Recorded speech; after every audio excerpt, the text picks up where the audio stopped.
8 out of 10 pop punk bands cannot afford their basic needs in this post-COVID Blink-182 world. And much like Bernie, we are asking for your support. Have you ever lied awake at night? Fraught with guilt? Wondering how you can help your local pop punk bands? Do your friends and their friends post pictures and videos of their new pop punk project and you feel the urge to help out? Do you consume record amounts of alcohol, wondering intensively how you could do your part? Just one case of empty beer bottles can help your favorite pop punk band never grow up. Your donation of empty alcohol containers will help fund the following projects.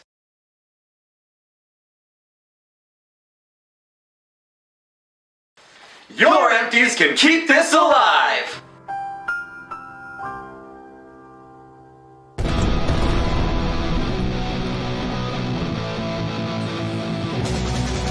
Contact Adam, Mike, Keegan, or Cheddar to arrange a pickup or drop-off, or you can make a donation online at 30goingon13.com.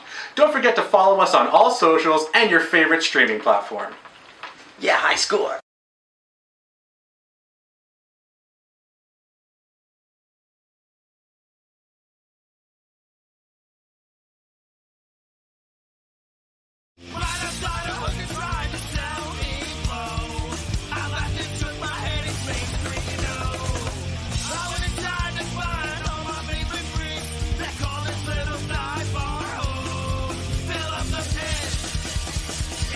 Start the punk rock show.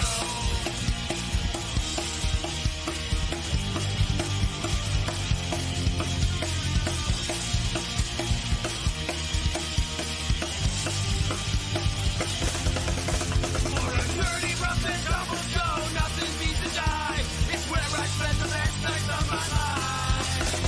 Nights I can't remember, but I want to forget. Punk rock is dead, it's still alive. Tonight, at the world's greatest dive.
Save his paws, yes, oh, the cat is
talking for me with a lonely song. Never stop to wonder why the kids would sing. I could care less if tomorrow don't come.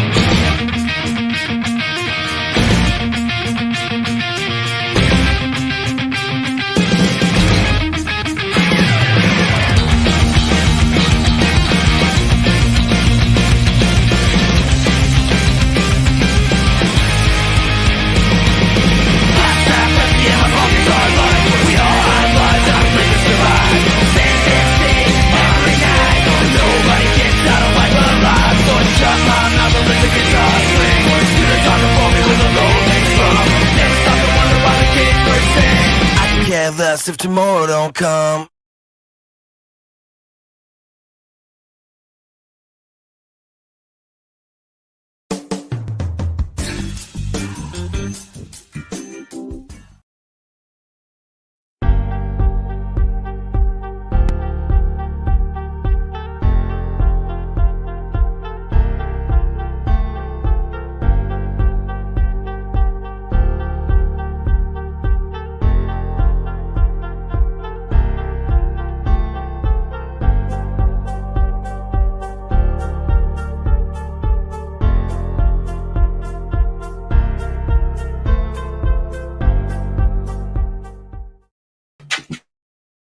See, I don't have your super Welcome back to the Listed Movie Club.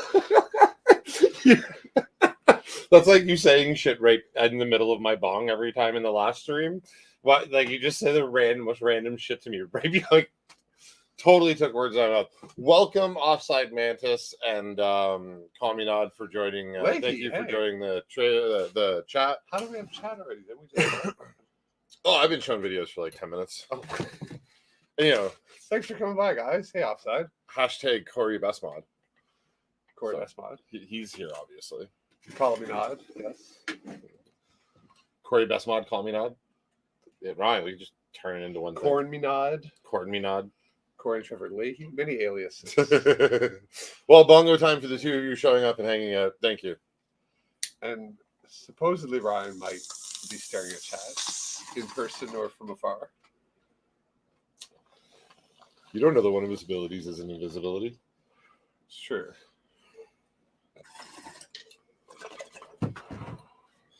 That was a damn good bong. Whew.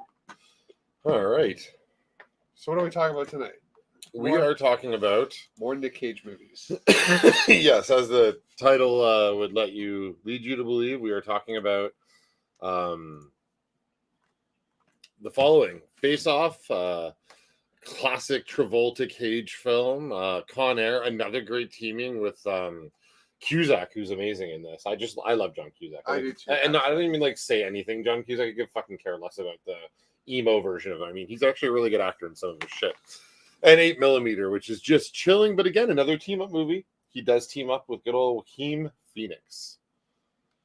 So these are what we're going to be discussing tonight, even though it may be to the dismay of our crowd, we're going to have fun.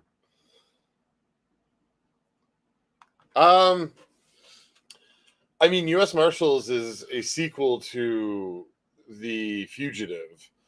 And That's true. And isn't it kind of like The Bug's Life and Ant's Life or whatever? Those two movies. Like, some stuff just happens. No, they totally rip each other off. Like, look at Paul Blart and Protect and Serve.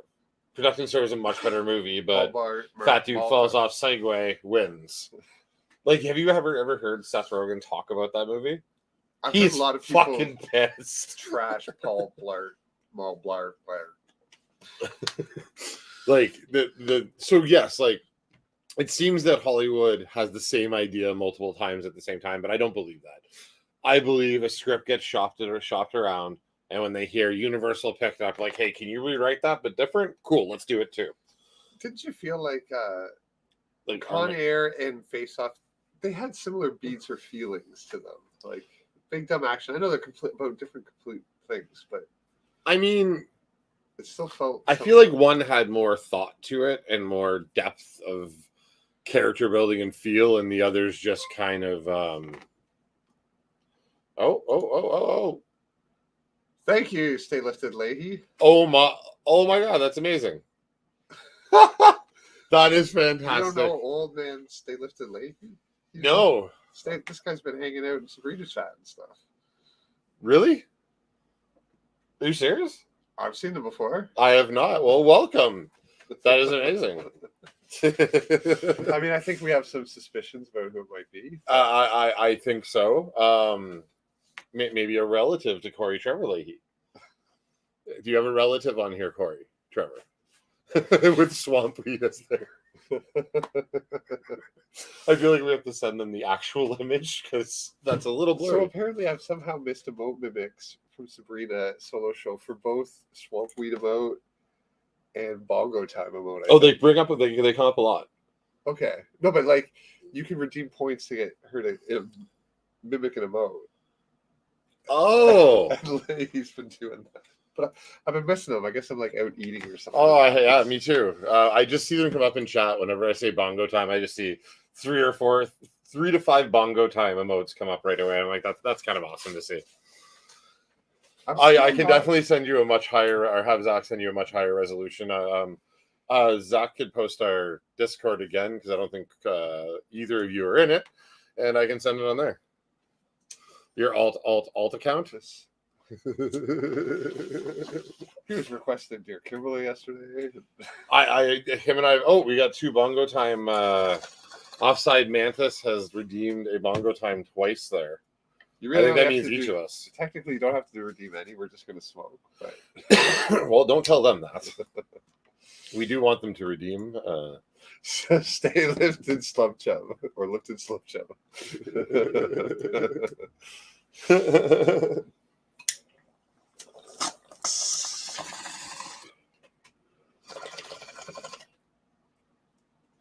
It's very strange seeing stay lifted people around. Hey, the army is growing. The lifted army, or as we call it, the lifted family. Hashtag lifted family. Hashtag stay lifted. I just spoke in hashtags. I don't normally do that. This week's good. It's like Fast and Furious with family. Family. This is bothering the shit out of me. There you go. Your water apparently got dropped. I can drink that? Yeah, that's free. Thank you. It's not dark. So, stay lifted, slum chub, DD best mod. Names are really funny on here. Like I love reading people's names, especially some of the names we get from YouTube. Our Twitch people are pretty creative too, but the YouTube names? Did you notice the flat earthers just use their regular names? Yeah, they're just straight up. This is me. Like I'm Tom Smith, and I think the world's flat. Deal with it. Yes, we'd like to congratulate Zach on cutting his Coke intake down by 3/4. Down by 3/4, so you're down to 1/4 of what you were. Because some days you're up to 4 liters, and now you refuse to go past 1. Well, I don't refuse, but I'm trying. You attempt to not go past 1. The goal's for 1. 1 liter and of I went 5 days cola without a day. Coke, first time in years. I was really proud of you. I thought you were just going to go all the way. I thought you were like, all right. The problem was I ordered pizza, and I'm like, I'm not eating pizza with water. That ain't right. Oh, I agree. 2 liters a day sometimes, yes. I mean, his liver and kidneys are solidified and purely made of sugar. I was doing 3 liters a day, pretty much, and it was creeping up to 4. Wow. I felt fine. Still feel fine. I don't know what's wrong with me. What's wrong? You have a massive Coke addiction and a sugar addiction, and it makes you feel good? Oh, I can't stand the taste of aspartame, though, or Diet Coke. Oh, aspartame's my crack. Like, I could drink that. That's why, when you quit Coke, I stopped drinking Diet Coke. Thanks, lady. Right? Like, I'm like, all right, as he can kick Coke, and he can go and stop. I'm like, I'm not going to drink Diet Coke, and I haven't since.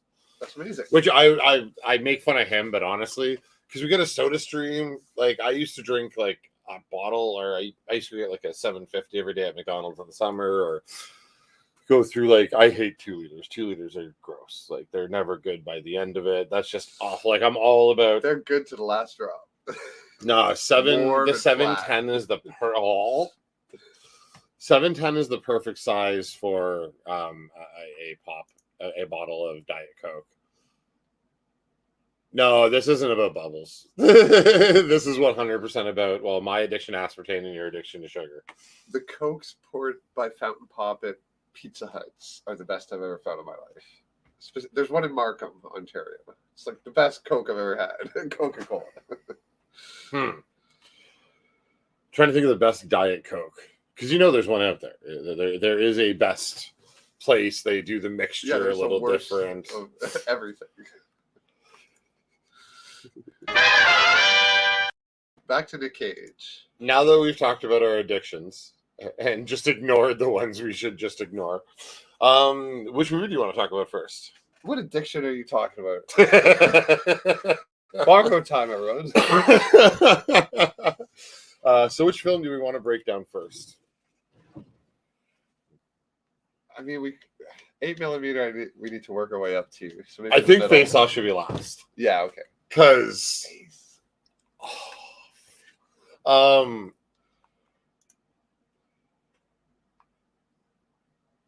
so I'm a bit to replace Diet Coke, and I didn't even realize I did this for years now. Is I used to get cans of soda, like club soda, and put Mio in it.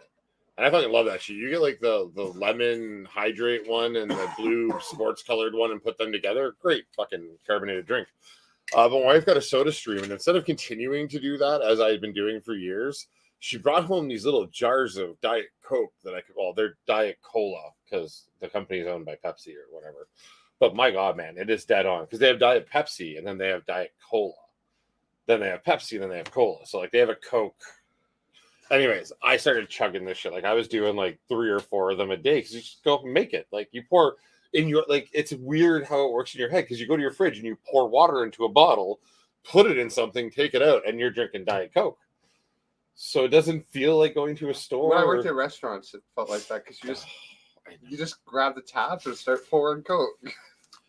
Okay, so I hadn't got on to Diet Coke at that point, but I used to drink the mini pitchers. I'd have 2 going nonstop, one of water with ice at work, and one of Sprite. At a restaurant? Yeah. Oh, me too. Full of ice cubes. One with Sprite, one with water, and that was all in it. And then I had a coffee mug full of gravy and I drank that too. I didn't do that. However, we've discussed this, and my shame was I used to work at Don Cherry's, and like I did every station. You dip bacon in the gravy. Yes, I would take bacon and dip it directly in the gravy. Oh, there's a reason I am the largest host on the show. That doesn't explain me. I did the same thing. Loved it. Well, I mean, you moved on to not really eat after that, and I continued to experiment with tasty things and become a cook. And cooking for yourself, you'd think you'd be better at eating well, but no, I just make really, really tasty shit.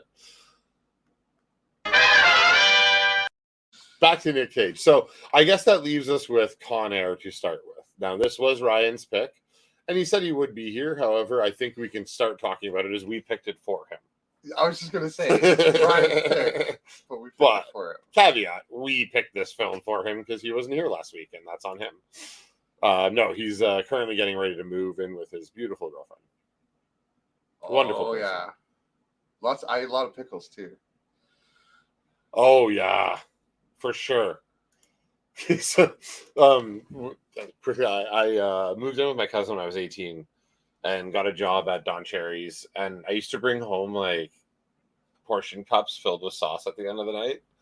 And then I did the same thing the restaurant did. I'd make mass amounts of pasta, bag it up individually because I worked the pasta the pasta counter. Oh, you take it home? Oh, no, at home. I'd like on my Saturday, I'd parboil and blanch out like 8 bags of pasta, and I'd individually wrap them. My freezer's whole top shelf was just bags of pasta. Like, and I'd be like, is it just me? Is a friend over? Do I need 4? Just grab it out in portion, run it under hot water. I'd steal portion cups of pasta sauces, and I'd end up mixing them all together with just like generic shitty sauce. And I thought my friends all thought I was like the best home cook ever. In reality, I was just stealing from Don Cherry's. Have you ever had the Don Cherry mud pie? I actually know the girl that invented it.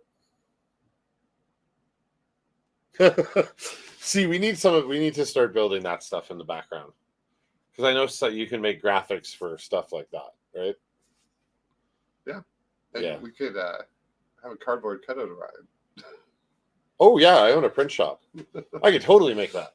I totally should. Who's to say we haven't had a cardboard cutout here the whole time? Yeah, really. Oh, what's back? Thanks for joining us again. That's awesome. Wyatt, welcome back again. I think a bongo time for what? What whoop? Whoop whoop. Oh, I apparently didn't smoke my last bong. We got to talking. Another bong for what? Turned down for what? What in the?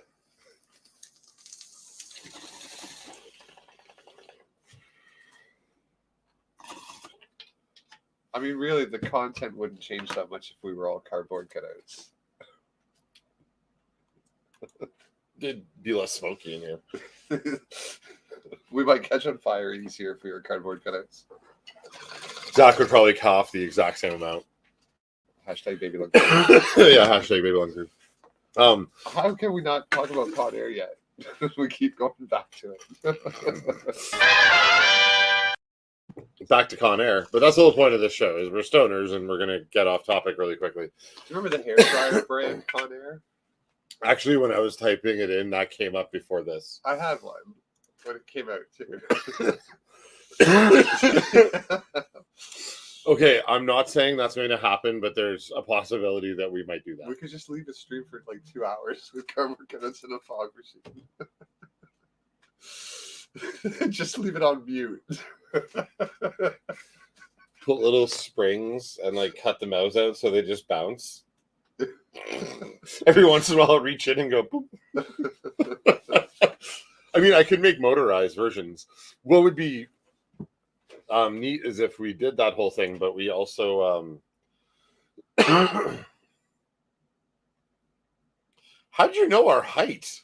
I think we might have said it. Maybe they remembered. Oh wow! All right, that was eerie. How much to do a cardboard? I'd probably have to make it at a Coroplast, not at a cardboard. As You just have to do the torsos though for the show. well, they're asking how much for a full. Which I mean, I could probably do them for We're all under 6'3". $50. So is Ryan. So is Barry. So is me. Yeah, it's a brand of hair dryer. Oh, that's your height. Okay. Yeah, like if I was making them for a client, they'd probably be at a more rigid substrate. Like if a friend was doing a movie release, which I might have to later this year for this, I'd probably be about $50 to $100 a piece.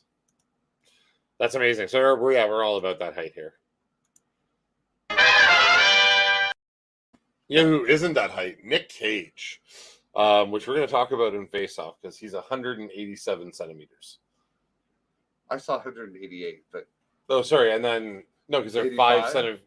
they're 5 centimeters off from each other. Nick Cage and John Travolta. I thought we got are 87 and supposed to be close to 82. the same height. Very close. Yes. They could switch faces. We're going to talk about how my wife solved all of the problems in that film. It's so We'll true. be back. It would have been such a better way to do Yeah, it. yeah, like she solved every problem in the whole fucking movie, and I hadn't really thought of it myself. neither had I. The years I really hope I remember to say it later. But in Con Air, you pretty much, much like in Face Off, where you just have to take the premise and move on. So like, don't think too hard about how we got here. Just enjoy that we're here. Yeah. No trial is going that way for a U.S. Marshal or like a U.S. Ranger. The reason that he is in jail is ridiculous. The fact that they used his lawyer is There wouldn't even been a media story about it. yeah, like that would have been like maybe 1 year in a country club of a. He gets in a fight in a bar, picked on by like 4 people. They ambush him outside the bar, and he ends up killing one by accident because he's such a trained killer. And they throw him into jail for like 20 years. And this is my biggest problem with the whole movie is that they have different penises. But we're gonna get there. Okay, we're gonna get there. We're gonna get. Technically, he's kind of right. In the fix they would have, yes. Stay tuned. Even weirder. But in Con Air, so sorry, that's last week's. See, this is what we did last week, and now we're on to this week. We promised there'll be no more Nick Cage for a little while. I promise that. I think we should. Oh pick damn! 3 more. No, we can't do not. No, Still I went through his films, and we're kind of at the next. We'd have to start picking movies that we know were bad, but kind of had a bit of Pulp Mandy, Fiction. which won all kinds of awards and stuff recently. I'm done with Nick Cage. I need to move on. Some people say like Color Out of Space. I think Bangkok Dangerous.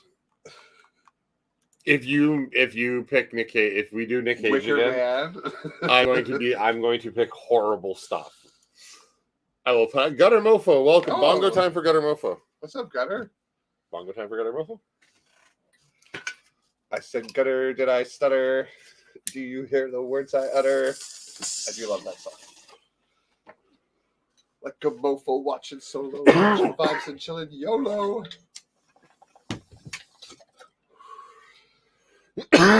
Okay.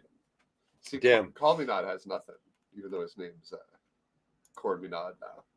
Or, So this evening, Gutter, we are talking about another week of Nick Cage.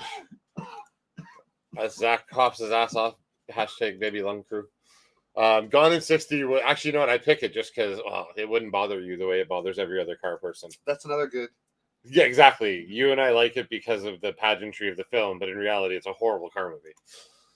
The original's pretty good, though. Big Daddy from Kick-Ass. Another great Nick Cage movie. Fuck, that is true. Right? Like, he has so many. I mean, literally, even though he's got terrible ones, too. Nick Cage might be one of the best. No, come on. We both know Ghost Rider isn't a good film. Although it has its moments, but Yes. it's kind of ridiculous. Like, it's way over the top. And I don't mean comic booky over the top. It's just over the top. I kind of liked it. It needed some work, but... I mean, it's good. It's all right. It's a heart. Have you seen Raising Arizona? Bit more of a heartwarming film of his. I'm not sure it even resonated with me enough to remember most of it, but I know it wasn't bad. No, but I mean, it's turning out that way so far. As I said, we've handled 6 of his films so far, and currently talking about Con Air. So yeah, if you can just to jump back, if you can get past the Mickey Mouse cart he goes through, and then the fact that he would actually serve all 7 years, with exemplary as he was being. How awful was the cop kind of in charge of Cusack, played by a Star Trek character, Chief O'Brien? But, oh no, you mean the DEA agent? Holy versus crap, like an idiot that made everything more difficult. Like they might as well have had him when he skidded up with his Corvette. They might as well had him eating an apple. Yeah, like he was just instant asshole right away. Always doing the wrong thing, never listening to anyone. Yes, you're correct. 100%. Marvel Agents of S.H.I.E.L.D. did it much better. Than Nick Cage? Yes. Than Ghost Rider. Is Nick Cage's Ghost Rider, yes. So, but the whole setup is just to get him in prison so that he can come home. Like, none of it actually matters. They jump through it and and you're right. Like, this guy is such an asshole. He's like, no, this guy got in a bar fight. He's a fucking U.S. Ranger. Like, how at no point does anybody just go, he's a fucking U.S. Ranger. He got ambushed. Everyone knows. Who has medals of honor. Yeah. Like, none of that said, you are a military man, so therefore you are dead. No, come on. Pretty flimsy premise. Yeah, and then how horrible everyone is with him afterwards. Like, come on. Like, they knew every detail of every other convict on there. You're not telling me that the people there wouldn't have been like, oh, you mean this is the U.S. Ranger who got, kind of screwed over and he's going home? Like, yeah. No, like, the head of the plane's like, fuck you, maggot. Like, what? Come on. Let's calm down here. The cops were so corrupt and loved. Well, so you wouldn't feel as bad as they got murdered. Yeah.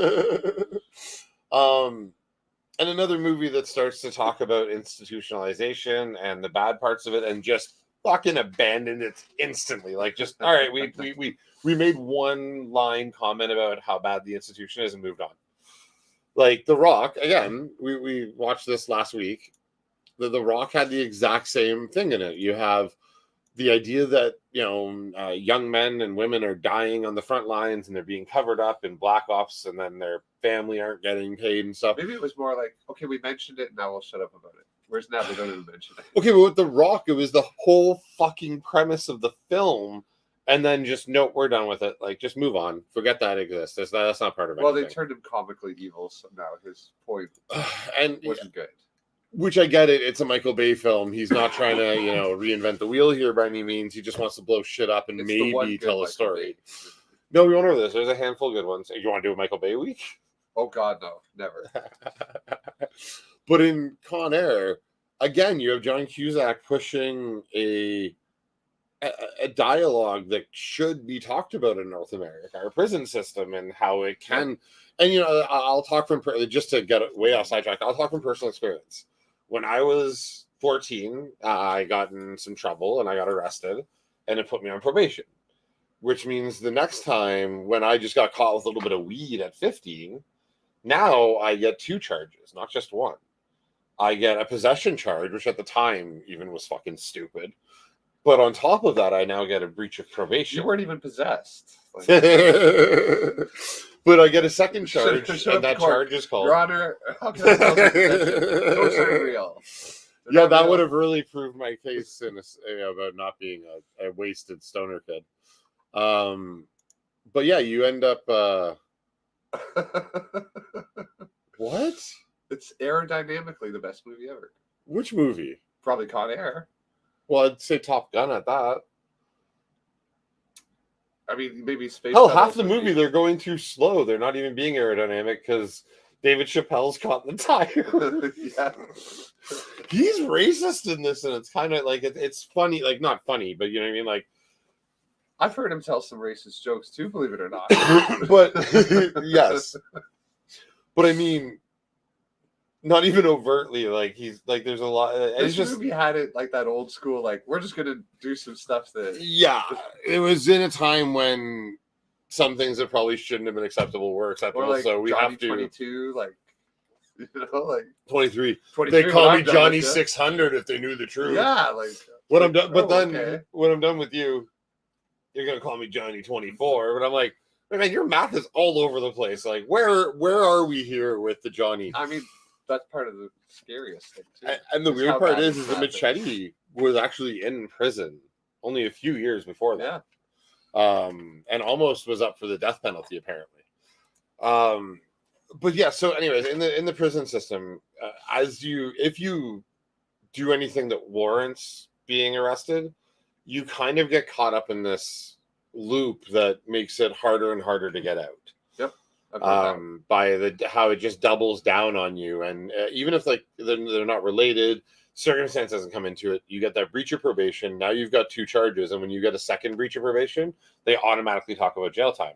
So I mean, if you count my crimes, my first one was substantial, and I deserved to owe a debt to society for that crime, and I was paying that.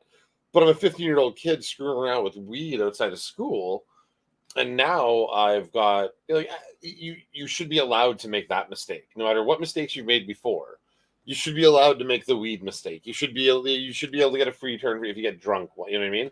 And those are my next 2 things, and both of them got me a breach of probation, which would landed me in a juvenile detention center for a week for holding, because I got caught with a bit of weed and then I got caught drunk. Oh, I wish it was our friend Strips Without Clothing. It's just another. Where's oh, it's all from YouTube, so our moderator wouldn't have any control over it anyways. We had some YouTube spam. Yes, and I'm guessing He doesn't even need a plane. Yeah, he doesn't even have to get a seat when he books flights. He just like holds on to the back side of the plane. I saw him levitate above a couch once. He was like just right over the couch, wasn't even touching it.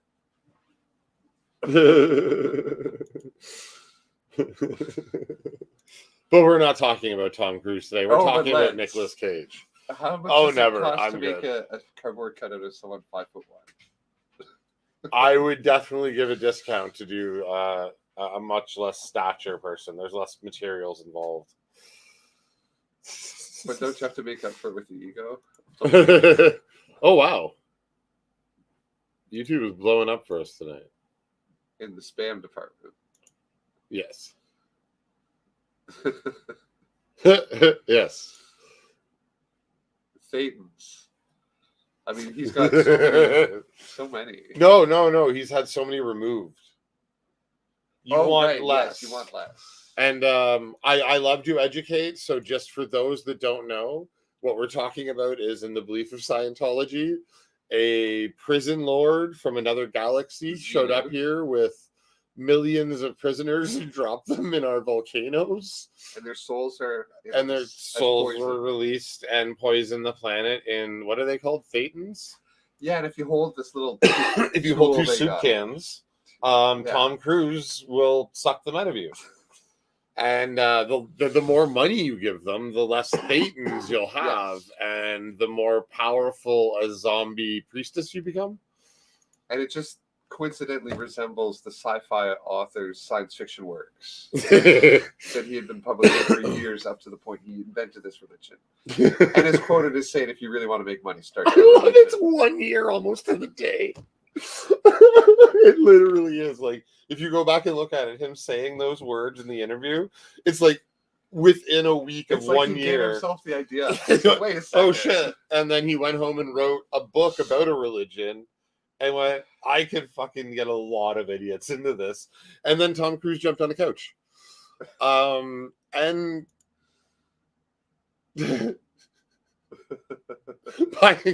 that's the food shortage, is the Scientologists are buying all of the soup For cans Thetan to tape. for Thetan removal.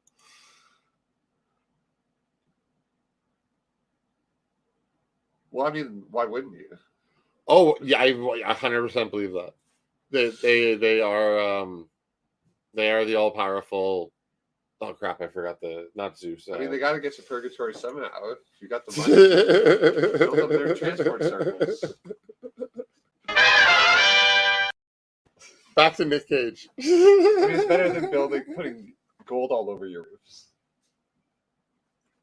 If you're gonna do something with your religion's money, you might as well. Build circular teleportation devices for the. That's like the end. Oh my god, that's scarily similar to the end of They Live. What, like when where the movie takes that big left turn, and all of a sudden it's also a base for well, I guess it's not really a left turn. As soon as you realize that there's aliens, they have to get there some way. So then there's that teleportation device which brings them. Yeah. For the record, I'm not doing anything off this planet until I can just walk into a device and beam there. But aren't you worried about the Doom movie where people get cut in half? I don't know what you're talking about. That movie was so boring I could barely get through it. The guy in the wheelchair was one of the early adopters of the portal technology. Oh, do you mean like Emperor? Oh crap! From Spaceballs. Oh right, his butt is on backwards. I love how they wanted so much in that film to not be his head was on backwards that they just focused on his ass, head to ass, so much. But we are talking about Nick Cage as Zach coughs his ass off. And in that, talking about Con Air. Now, after they take the plane almost instantly. The movie. Okay. After they take the airplane almost instantly. Now, there's never a scene where the plane's blowing up. This is just false advertising. It kind of blew up when it went through the hangar doors. There was fire and explosions and glass bursting. I mean, there's no reason that would actually happen in real life, but they had it. Oh, right. No, I've got that in my notes for Face Off. Sorry. This is the other problem, is we've done 6 Nick Cage movies. They're kind of starting to blend in a little bit here. Three more won't hurt. Could explain why the 90s become so weird when you think about him, because he made a movie or two every single year of the 90s. And all that money, and he blew it. Small lungs.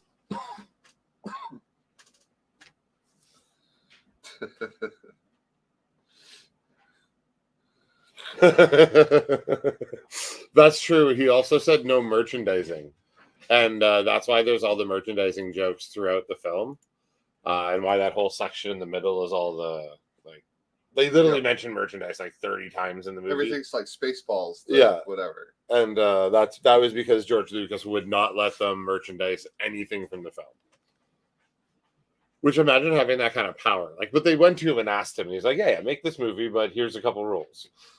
Have you seen David Lynch talk about meeting George Lucas and talking about maybe doing Return of the Jedi? No. George Lucas wanted David Lynch to maybe direct Return of the Jedi. And you can find this clip of David Lynch talking on YouTube, and he's like, I didn't really understand George's universe and all this stuff. And after he explained it all to me, he's like, Wookiees and stuff. He's like, I don't get this. George, you need to direct this. Then he says George Lucas took him to a restaurant where they only served salad. David Lynch was like, I like salad, but it's not the only thing I want to eat. And David Lynch, you get the impression David Lynch thinks George Lucas is a strange person. And think about that for a second. David Lynch thinks you're a bit weird. Oh. But we could have had Star Wars directed by David Lynch. There's been so many like near misses on directors, like director and writer combos, like Helen Bonham Carter Bonham's husband.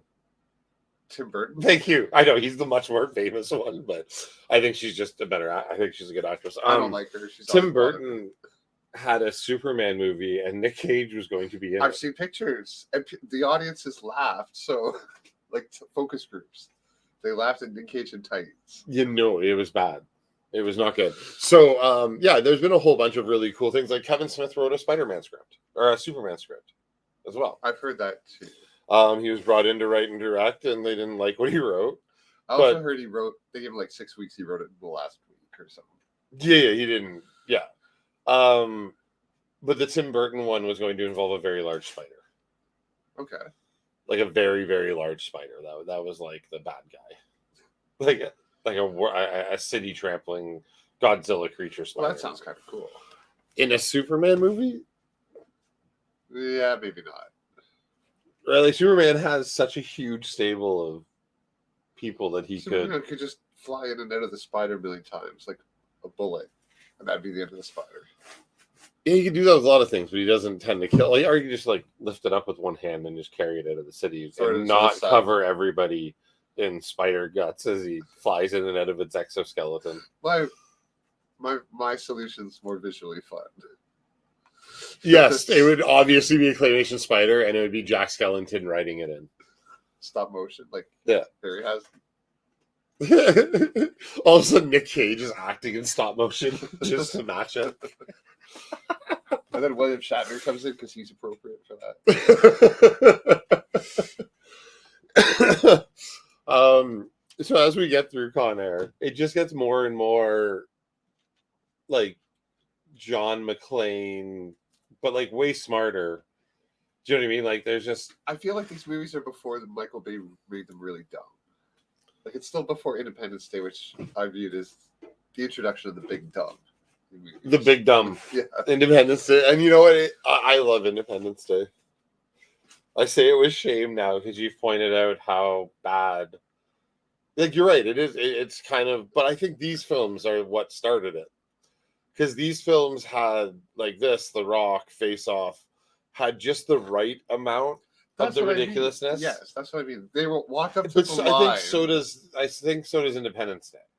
No, see, that's where I feel it's different. Where that's when people like... What part do you hate so much in Independence Day? Because we've never really broke this down, and now I feel like we got to pick it so you can tear it down. I guess it's just dumb on so many levels and like scientifically inaccurate. And he hacks them with an Apple computer, and they all have one weakness.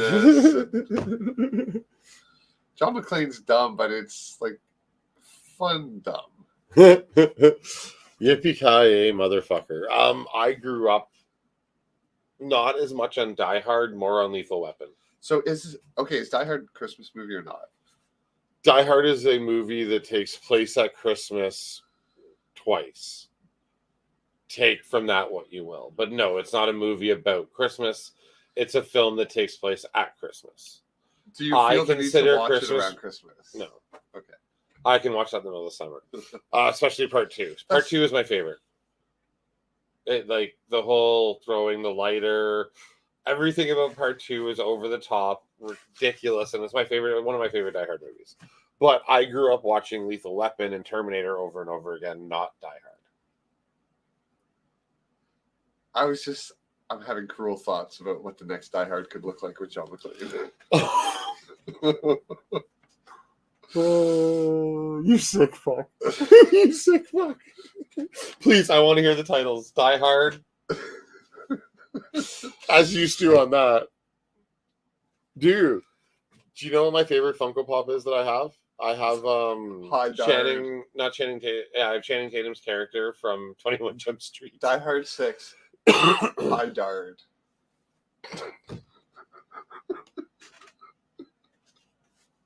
I'm sorry. We're going to hell. I'm going to hell. Oh. That's really awful. It's so funny, right? I try and keep it so PC and then let us say that kind of shit. But no, the world needs comedy, man. We need to be able to laugh at this stuff. We need to be able to have a good time. People are running up on stage on Chappelle, and people are going after comedians. It's They ridiculous. can't run up on us here because we're on Twitch. But So we're gonna say we're going. Die Hard 6. Hi, Dard. Yeah, neither could he.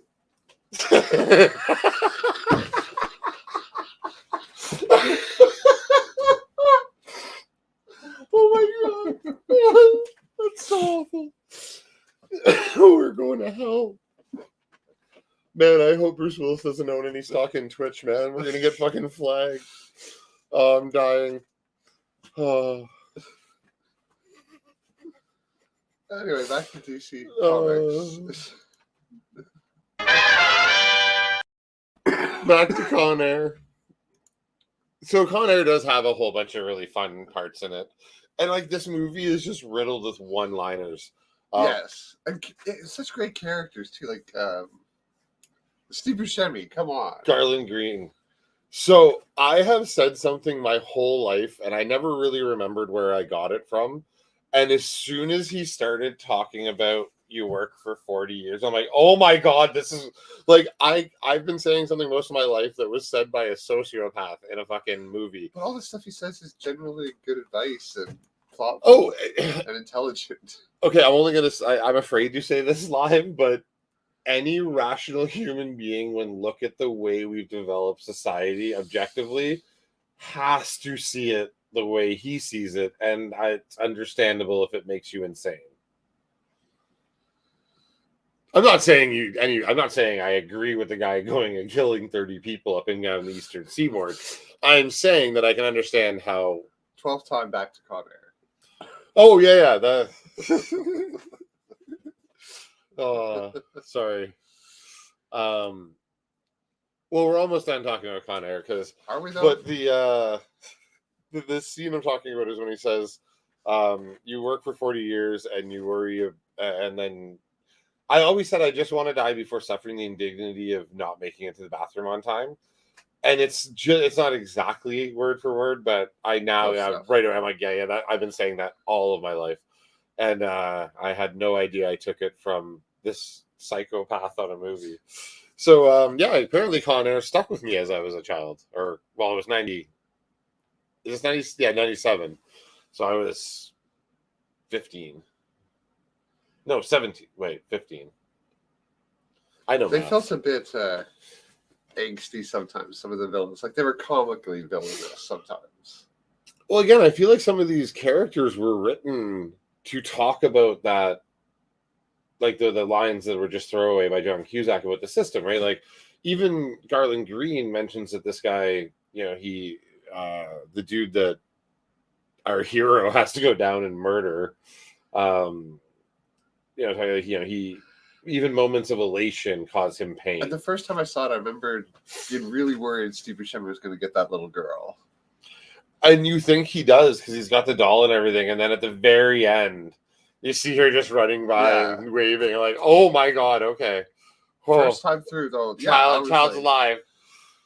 And it's so funny because they build it up so good. It's really well put together. John Woo they build a eerie, awful feeling right up until he starts singing that song, and then a few minutes, he's about to die. But Steve Buscemi, it's too bad he couldn't transition like Anthony Hopkins did playing Psycho or playing Hannibal Lecter. I think he's had a great career though. I feel like he just became a joke not long after this movie. Oh, he's loved on the internet. Oh, I think he's great, but I think his Adam Sandler days just made him a joke. I think it's Boardwalk Empire he's on, and he's a big star on that. it kind of I've never revitalized watched his career. that. And he plays obviously a serious role on that. I believe so. Oh, okay. Have you? Oh, you've not watched it either. No, there's that show in Billions I've thought about watching, which I think they're similar premises. But I want to watch the Method Man one, which is again similar premise of just like King of New York, King of okay, yeah. They're all just like gangster kings of their area, right? and I gotta watch the last season of Ozark because that's I haven't watched it. That movie made me feel weird, so I stopped The watching show? it. Yeah, or that show, sorry. But that's for whole other reasons. So I feel like we've covered Con Air fairly well. Well, the creepiness goes good into 8mm. Yes. So Steve Buscemi's character went on to make movies. So 8mm. Now, Yeah. to preface this film, actually, you know what? Before we do that, did everyone know that Zach and his band just did a new music video? Oh my goodness. Check it out. Here we go.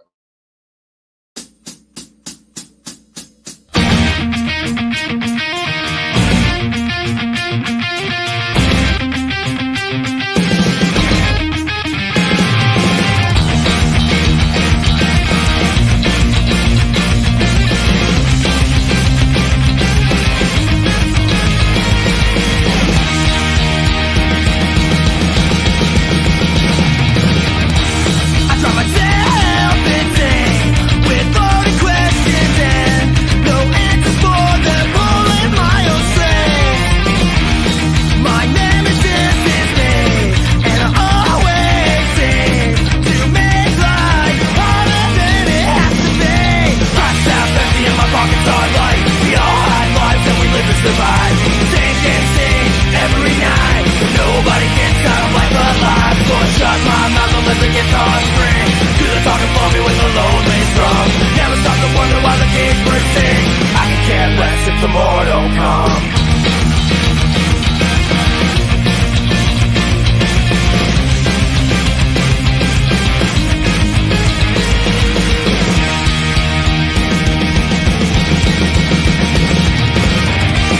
Sink or swim, I really don't care if my ship comes in.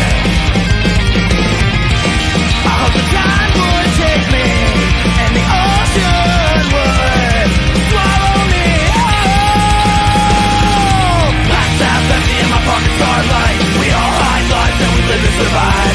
Stand and sing every night, but nobody gets out of life alive. So I shut my mouth and let the guitar string do the talking for me with a lonely strum.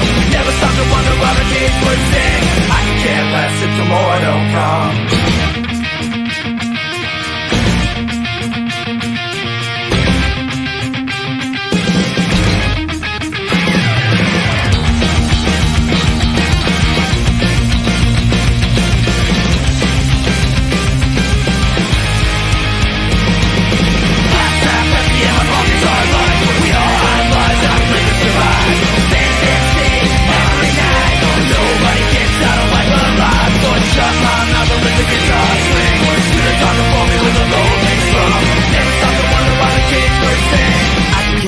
If tomorrow don't come.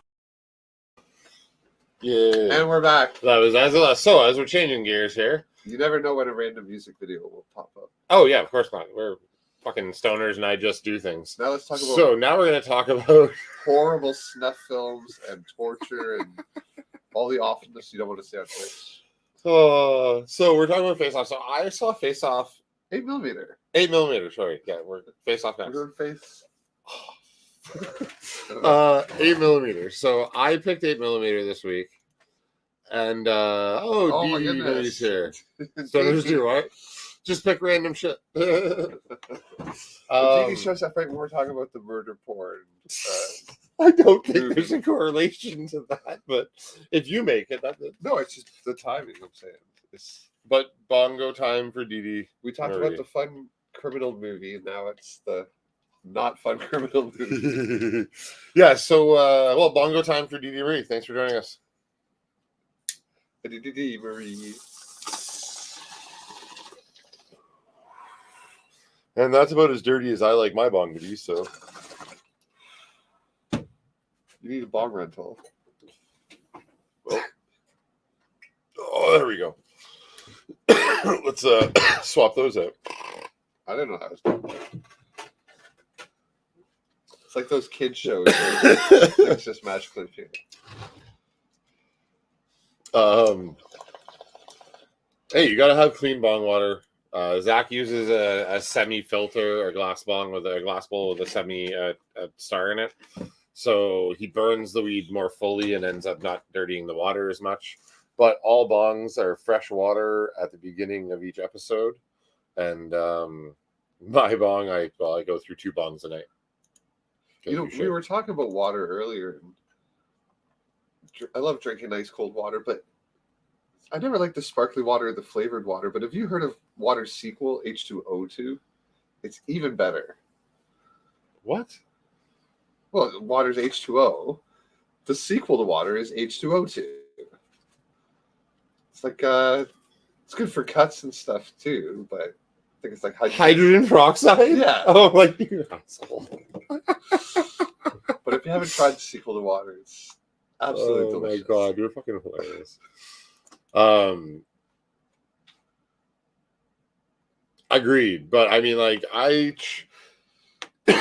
used to dump every night and refill every morning. Like dump it as you go to bed, refill it for your next bowl. Once it starts to look like gravy, then I change it. He's not kidding. I have nightmares about your bong. Still works. You lost a sink because of that bong. That's true. Okay, if you want to make your own, you want isopropyl alcohol, lanolin, and Epsom salts. If you want to make your own bong cleaner. Well, no, he uses a screen, right? So when we cleaned his bong, he pretty much just had a path carved out of resin that had grown in, and there was no water left. Like, it didn't bubble. So I cleaned it, and I know. I don't know how you didn't have pneumonia all the way through your 30s. Maybe that's how I have baby lung career. No shit, yeah. Everyone's like, oh, clean bong water, thank you. But we've rectified that, and he now your bong at home looks better, right? Yeah, I've gotten bad though. I'm not doing it every day or even every other. So I really do have to come to your place so I can shame you personally at home. It's been more than a week, and the time before was like 3 weeks. You can't do that. That's so bad for you. I can. I literally did it. It hurts me, but he does this stuff. I'll change it tonight. I saw 8mm in back to 8mm. I saw 8mm not long after it came out on DVD, because that's how you saw a lot of stuff back then. And it at the time, in a time where, you know, it took 10 minutes to download, or 20 minutes or a couple hours to download a song, and like we didn't have the internet we have today. That was really cutting edge, talking about, you know, like yeah. And now, like, I've seen worse shit on TikTok. Like, I was just gonna say, now you just meme stuff like that. Yeah, so like, I don't know, like they lost a lot of the impact. I mean, they could have just went for, like, Hollywood made this snuff film inside the movie. But that was the normalization of it. It intended it to us so that when certain... Well, I mean, I see the predecessors to Saw and... Yeah. You know, Human Centipede, like that mutilation porn thing. I think this is a predecessor to it. And I think it's about the level of it I could care to see. I know you like a little deeper into the murder mutilation. Yeah, I like porn. to see the practical effects and the blood and guts. You call it what you want, but I think you just like you like murder porn. Torture porn. Sorry, movies like Hostel or Saw. Yeah, Final Destination. That's not torture porn. No, that's more just gore. That's like the PG version of torture porn. Yeah, you're right. That's like Freddy. That's original horror. You just want to see the fun, cool deaths, not that. Like, that's just too intense. The Saw stuff I like. Yeah, I'm a child of Nightmare on Elm Street. Welcome to Primetime, bitch. I want to see those deaths. I want to see a big snake come out of a wall and eat Nancy. Like, I want to see a marionette someone off the. But with the Saw stuff, the Saw level of gore when it's appropriate. Which they tried to do when they had Rorschach play Freddy in the new one, and it didn't work. Yeah, like Hostel. I only saw like a portion of Hostel and a portion of The Hills Have Eyes, and I'm like, I don't enjoy this. It was too over the top. I feel For like me. there's another one besides Hostel that's similar, but The Hills Have Eyes. well, that's when they're in the desert camping, right? Or is that Driving number two? through or camping, I don't know. There's multiple of them. Yeah. Not good date movies, I found out. No. I just thought it was a basic horror movie. I'm like, all right, Texas Chainsaw, but like you can see where Texas Chainsaw had a love child with 8mm, and we got shit like that. And it's just too far for me. But in this one, like it talked a lot about how in the 80s through to the 90s, missing persons were just sorry. What are you going to do? Like we can't check the whole nation. Where we don't have databases that talk to each other properly, and he had to go from coast to coast, and really showed it why people could go missing so easily back then versus how it is today. Oh, and it made me so sad to realize if we just funded detectives and police properly and had a properly set up system, you could track them down. Like he was just doing things the police didn't have money to do. Yeah, but I mean, he was burning $50K a week. Yeah, but that's what I mean. You can't solve these things. It's just sad that we just divide our resources so that it's not easy to make that happen. Well, and it's yes, I agree. We definitely need to figure out how to fund police work much differently and better. Because he ended up finding what happened to her. So I wish every case could be solved like that. But I mean, I think the point of him finding it was to get as deep as he had to go to solve it. He lost himself. Like Joaquin Phoenix is Puck in this case, if you remember Midsummer's Night. Well, I know the character. So, you know what I mean? Like him being there to warn him, but also show him, but hey, don't do that. But hey, do that. Much like I actually felt he was like a stoner version of Al Pacino in Devil's Advocate. Like not the dad, not actually the devil, but like, hey, don't do that, but here, do that. You That's know what I mean? really Like, good movie. one of my favorite Keanu Reeves movies of all time. Don't do it, but here's everything you need to do it. Oh, it makes me want to change my pick because I haven't seen it in so long. I'd love to do a Keanu Reeves week, but only horror. Constantine's a good one. Yeah, that was the second film in my mind for that. And what else has he done in horror? No, we're not doing that because Well, he's done vampire stuff, hasn't he? Oh my god, no. Well, yeah, he did Dracula. Yeah. For a second, I was thinking Tom Cruise and Interview with Vampire. yeah, trying to normalize pedophilia. Was movie's rapey as shit. No, he's not. Brad Pitt and Tom Cruise. I don't know. He might be, but no, he does. He plays a Van Helsing-esque character in Bram Stoker's Dracula, which I read really, really young. But in this, yeah, there's a lot of like. In the time, it was jarring, but everything in it just seems tame as shit now. Like they're like half the films they're just smacking asses with like a leather what's that? But what's the thing called with all the different the cat of nine tails? Yeah, but that's like a 30 tails that no spikes on it. Like they were barely doing any bondage, anything insane.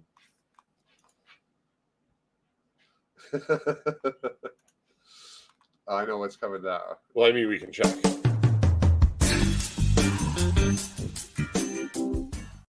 You know, it's summer now. I might have to do an updated version.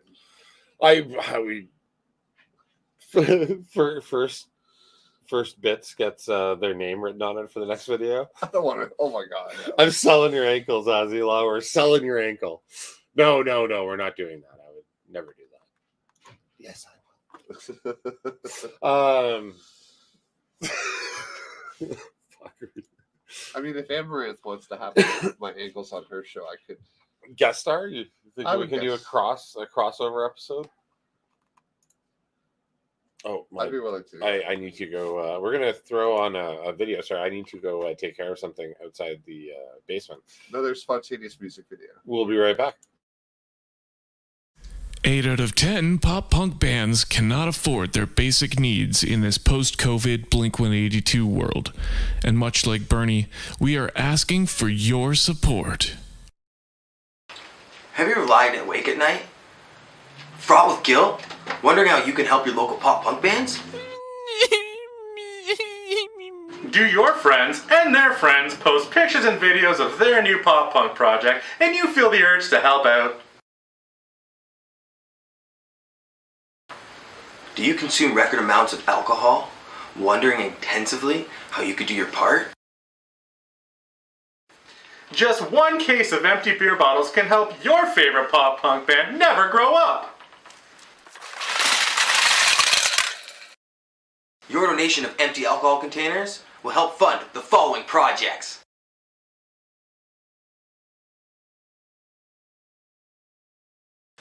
Your empties can keep this alive!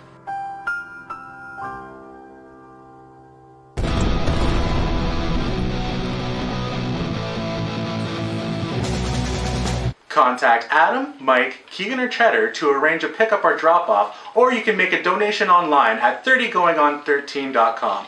Don't forget to follow us on all socials and your favorite streaming platform. Yeah, high score.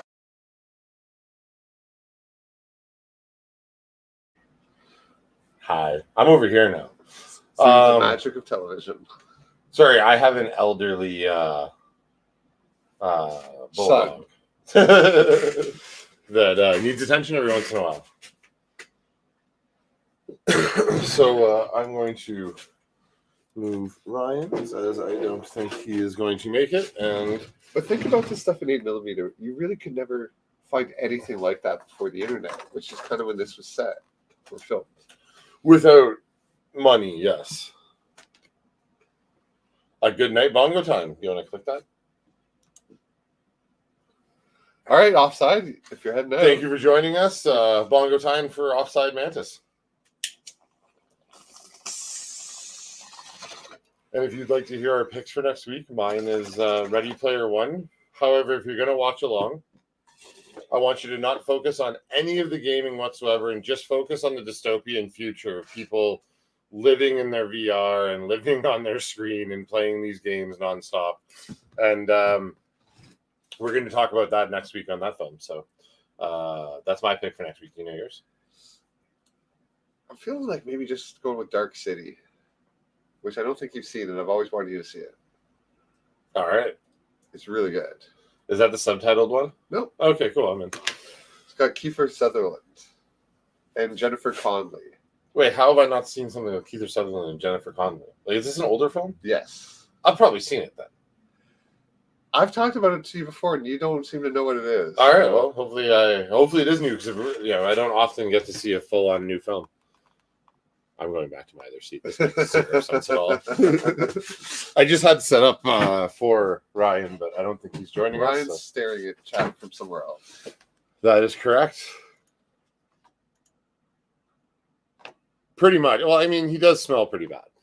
No, I'm kidding. He has absolutely zero scent whatsoever. You've never have a scent. Good. Although I'd imagine that means you smell like weed. Which is a great smell. Much love indeed. Yeah, thanks, Offside. Jennifer Connelly. Thanks for coming by. Oh, Jennifer Connelly is like so many people's childhood crush. Not mine. There were some movies, yeah. She was a pretty big deal. I'm In trying Dark to think City, of... she's good looking in that one too. All right, so we have Dark City and Ready Player One, and we'll announce Ryan's pick on Wednesday. Not that we're not signing off. I just wanted Offside Mantis bye. for now. We'll see you later. Yeah. All right. Peace out now. We are still talking about 8mm, and we'll talk about Con Air if anybody has a point to make about that. And we will soon be moving on to they're describing Always the cheeses. cheese. Yes. No, but I've been told I smell like cheese by people in chat that can't possibly smell me. True enough. Yes. Call me not best mod.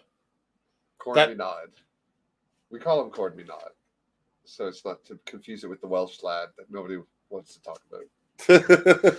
Who I've called my spirit animal in Sabrina's chat by accident. Because You meant Leahy. yes.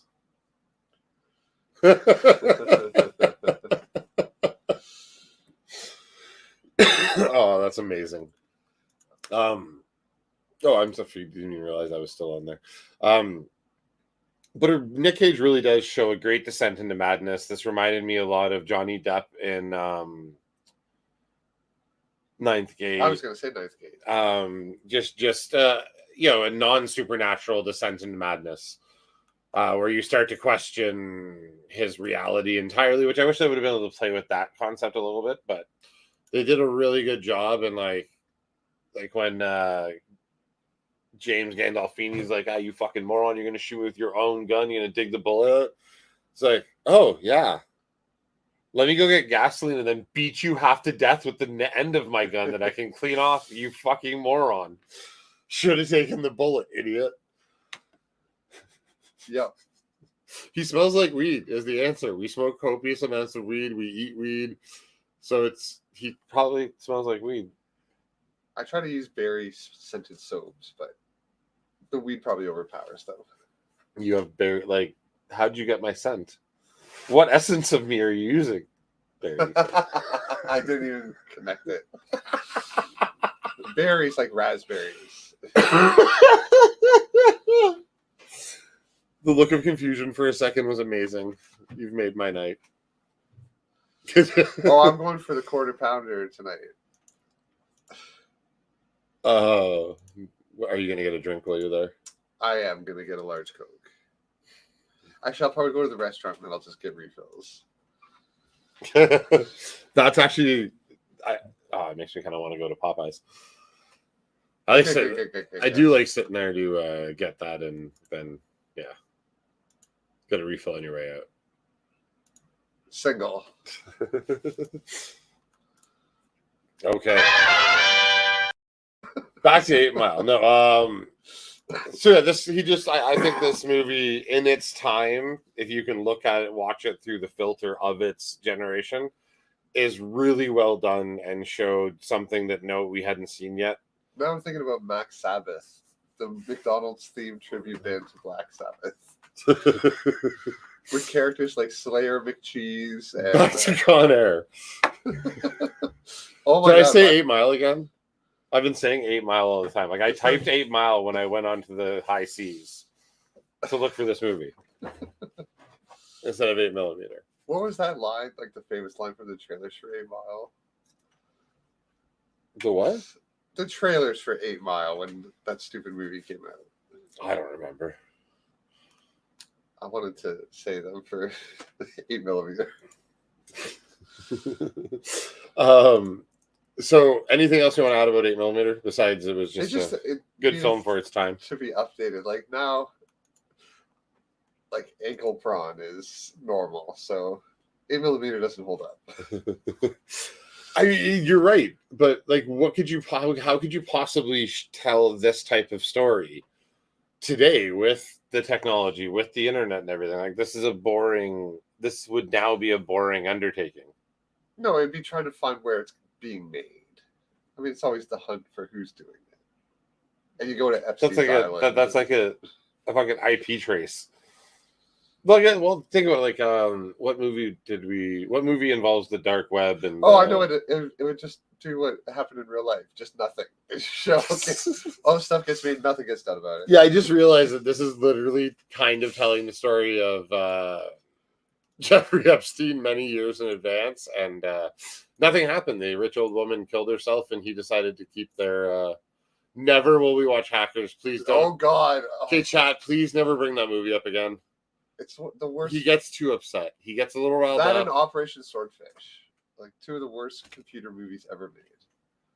Just you couldn't get stuff more wrong than those movies. Let me hack the password prompt. I'm just going to type a special password that gets me in because that's the thing. That's like 90% of that movie. He really, I love the 3D world that he hacks out. He hacks from at the end. Or Operation Swordfish. Hugh Jackman's typing at 2 keyboards at once because that's how you hack, man. Like that's when you're really into programming. It's like 2 keyboards, like synthesizer, or like playing guitar and drums with your feet. Like that's how. I feel like Grandma's Boy got it more correct than Hackers did.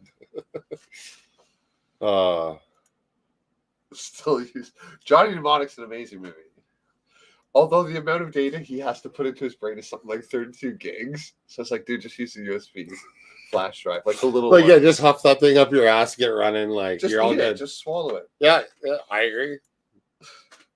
If you need to But when the transport- movie came out, 32 gigs was more than unimaginable. Oh yeah, unimaginable.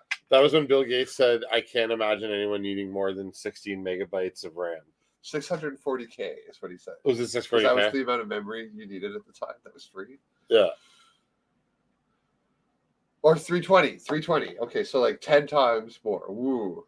I mean, like, I have multiple. Terabyte come on the little flash drives now. Yeah. Like the little flash cards.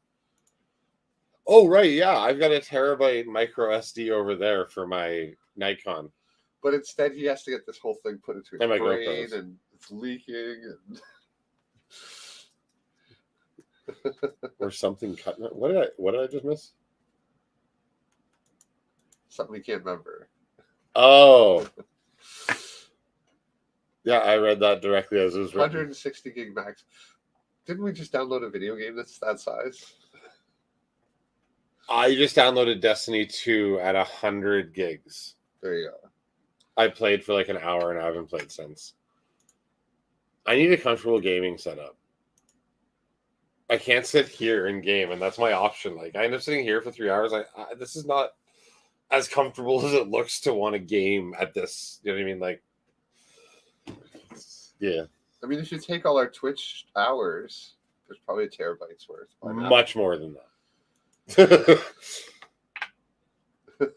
Given how many videos I delete, we do about 50 to 60 gigs a month.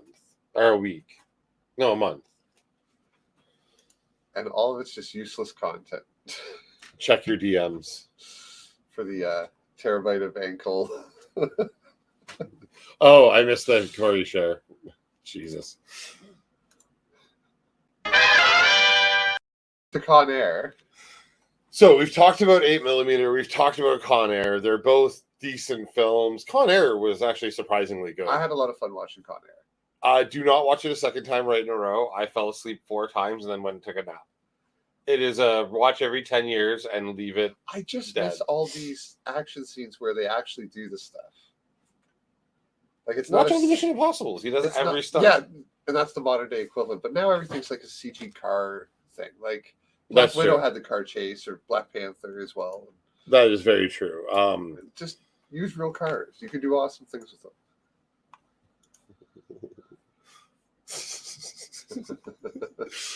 How would anyone even know the difference? Right? You know what's really funny is that just reminded me of, like, you remember when you used to download like a song and then listen to it and it was like not that song?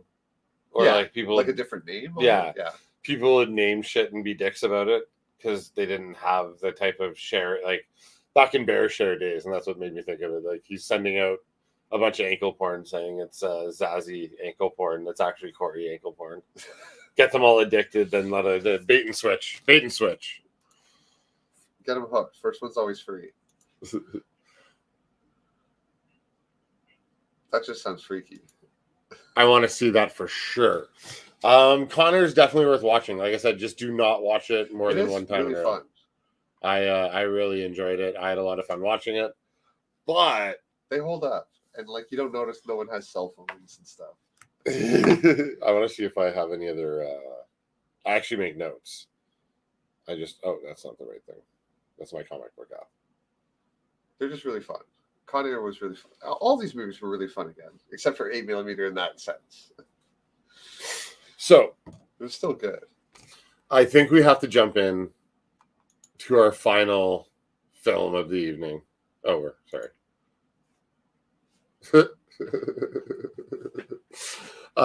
We have to jump into our final film of the movie, or final film of the evening, Face Off. John Woo attempt at, like, there's so many amazing parts of this movie. All the right parts are there, but people like you and I have spent our whole life just really upset about the logic of how they got there. So this is another movie where if you can just suspend belief and go, forget about the science of it. They can just switch Just move on. faces. Yeah. And what we were Change the talking voice. about is my wife. She had the best solution. How did this? My whole life, since this movie came out, I've been angry about the science, and You're like she's gonna notice him in bed, like he's got a different body, he's gonna different have penis. Like parts. this dude talks about eating pussy Yeah. all the way through this movie. Like this, Well, that's she's gonna behavioral, though. notice. That's behavioral. Yeah, but she's gonna notice when her husband of 25 years starts going down on her for 10 times longer than he ever did. No, but if you've been hugging your wife forever, and then somebody else that kind of is like her hugs you, you're gonna notice it's different. It's gonna feel different. Well, I mean, I think if we talk about now let's talk about consciousness for a second, because I started thinking about this a lot while watching this movie. No, you wouldn't. Because you're not expecting it. Because your brain is predicting that everything about him is him, and your brain, it's like the blue dress or the shadow diagram. Your brain will actually adjust information it's getting. I fit disagree its though. production. Like if somebody switched out the guts of your car, like change the suspension and the turning stuff, it's something you're so used to that. If Yes, it changed, you'd be but like, that "Hey, is wait, not something feels wrong." that is not the same thing. We're talking about I think I would notice it. the almost immediately. subtleties of a human being and seeing, like, But the muscle memory of memorizing the way they feel, I think I would know. you would have to get really weird. Like, let's say first off, my wife solved all the problems. They switch if you just switch their brains. Why Which didn't if they you're just just do a gonna brain make up transplant? technology, do a brain swap, Brain right? transplant. There you go. Like, Jesus, it was just Their it was body, right it's there. like, how did we not see that? How did John Woo not see that? You don't need to do. But the movie's called Face Off, so it wouldn't make as much sense. But who cares? Switch the name. Just switch brains. Now it's like they're in each other's bodies. It's actually a peen swap as well. So,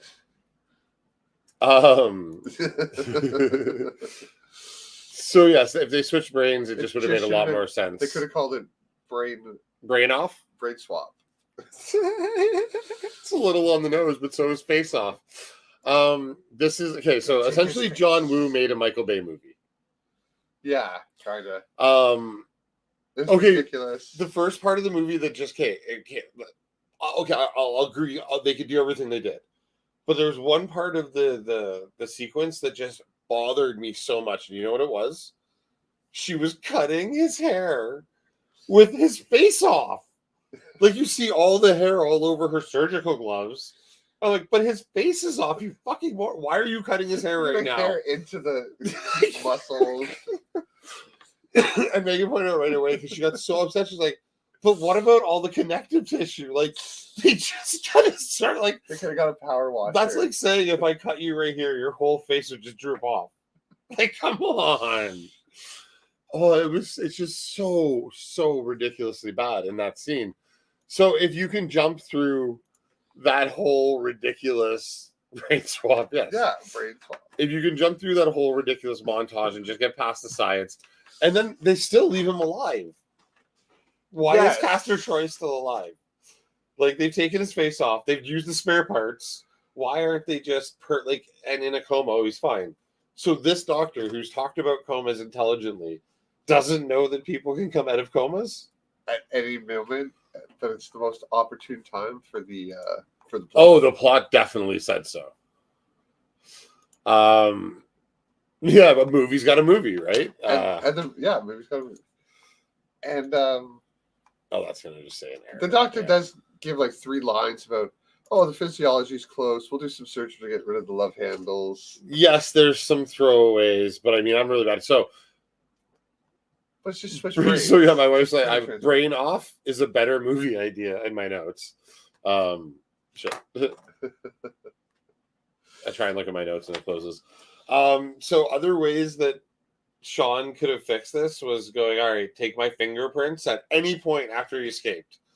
Go to the police, take my fingerprints. Oh, yeah, they come up as the director of the FBI terrorism division. Yeah, we have a problem. Can I please talk? Like, you know what I mean? Like, could have fixed it. The whole answer being the blood type. It's like, I've never known anyone's blood type in my life. That would I don't know my own blood type. Yeah, like, I don't know mine either. Oh, and this movie, so Probably not electroshock takes away your ability to talk, but gives you superpowers. Yeah. Because like this dude that was on the ground, like fucking foaming at the mouth and twitching, just scaled a flat wall, grabbed onto chains, and pulled himself up. I'm like, what? Oh, wasn't there also at the end?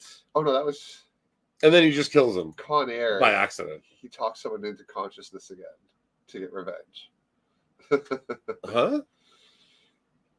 He needs someone to wake up, and he's like, "It wasn't me that killed your wife and kid, or whatever." And Oh yeah. He tells that was in Face Off. Yeah. Well, he's about to get electroshock. He tells the guy on the ground, "Yeah, I never slept with your wife and sister." yeah, And then like why? then he instantly recovers and is able to overpower someone. Brain off? Is that where you switch? Scrotes. Getting brain. Back to Con Air. Back to Face Off. Which They has a also lot of- predicted Danny Masterson. with Dude got a full-on rapey in the car with dude's daughter, and then he kicks in the window Oh. and beats the shit out of him. Like wow, I guess we have video proof of Danny Masterson being that way. he just didn't know the cameras were on. He's like, oh wait, we're filming a movie? Hey, why is John Travolta beating me up right now? Oh my god, okay. I know I'm jumping all over the film, but boats apparently are fueled and made of C4. Well, everything explodes in Oh, these movies. Everything so explodes. big, like ridiculous level of But big you want explosions. that. You want It nut off. Ball swap. why did they not switch brains? Do you think we're like just like no one's thought of it? I'm sure it's come up and maybe we forgot. But it's also like that what's the movie where they have to drill into the moon or something, or drill into the asteroid? Bruce Oh, Willis? Armageddon. Why didn't they just train the astronauts how to mine instead of training the miners how to be Like astronauts? what an insult to astronauts that have spent their whole life learning not only the physical limitation, Who but wrote that movie? those people are, most of them have physics degrees or higher education, and instead, yeah, Apparently, ow. Ben Affleck asked the writer, who's someone famous, I forget, like, why didn't you do that? And they're like, shut up. It's so bad. Oh yeah, again, jumping all over this one, but like he's on his third face, still no scars. Oh, and after he's cut himself, he's like, "You're gonna like your own face after I've done this to it. You'll always be looking at me." You'll always be reminded." And when the wife runs up and kisses him, I'm like, I think I'd wait for the boat. I think I'd wait for after the next operation. Like, you're still wearing the face of the dude that killed my son. Oh, and what about this? He comes home and he's like, "Surprise, everyone! I've got a new son. We're just gonna be raising this 6-year-old now. He stole a kid. Surprise!" He got a mother murdered. He got the uncle murdered. And then- He killed the dad and then just stole the kid. The sister does the weirdest thing when the little boy's there. She just like does this with his face. No, but they set that up all the way through the movie. That's how, like, he did that to the kid in the flashback. He did that to his wife. It's just creepy. That's his family's thing, which is typically something a blind person does. But the movie's called Face Off, so I guess touching John faces Travolta's has to done be that in big. his famous scene where he couldn't pronounce someone on stage's name who he was presenting an award with, and he like touches her face. And everyone's like, "What the hell's he doing?" What? Seriously, I don't Yeah, remember this. like you can find this clip. It's like John Travolta mispronounced his name at Oscars or something like that. He's a weirdo. He's bald right now. It looks. He's also a off-putting. Scientologist. Yes, but they straight up steal a kid. Like, I feel like this whole movie is a conflict of interest over and over again. Like, my wife kept pointing out, like, he wouldn't be on this case. Oh, and what about the magnetic boots that everyone wears that lock down in the prison? Like, okay. What about the constant headache from the electromagnetic pulse that'd be radiating from the amount of the amount of magnetism that would be needed? At my university, there was a building that had signs saying, "Don't come any closer than here because there's one of the world's most powerful magnets inside." Our brains respond to magnetism a lot. Every time someone was on, like when Nick Cage, You start to feel sick. when John Travolta playing Nick Cage was laying on the ground, Which you got to think about the whole way through. They're playing somebody playing them. Which they do a great job of. Like, yeah, like, so there's a part where Nick Cage is he's in the prison and he's having to beat everyone to prove he's who he says he is. And you can tell he starts getting sad about it, and then he goes, no wait, I gotta be maniacal again, or else they'll see me cry. there's a ton of that all the way through it. Like, I love the mirror scene after he takes whatever Alka-Seltzer drug they're giving him. Like, I don't know what he took there. Like, I don't know anything that fizzes in water and then you chug it and you're high. Like, Alka-Seltzer? It literally looks like they're taking Alka-Seltzer, but sure, hey, maybe they had stomach aches. But what does it make for a better movie from Leahy there? Oh, that was a while back. Like, oh, it really was 3 minutes in conversation. Speaking of which, it's been a long Bongo time Time. since we smoked. Actually, do you want to try a new weed? So we were smoking, because we do have sponsors. We were smoking Modified Banana and Grapes by Gastown, grown by Gastown, brought to you by Mad Dab Labs. Please check them out at maddablabs.com. Now we're going to be smoking some Gary Payton. Is this a football player's weed? Oh my god, it's the size of a football. And look how weird and purple and orange beautiful. That's really nice looking. You know what? I want to bring that up to the camera. There you go. You can grab the... Where did you grab it? Oh, there. Little stem. I mean, I see a lot of weed, and this does look different than most I've seen.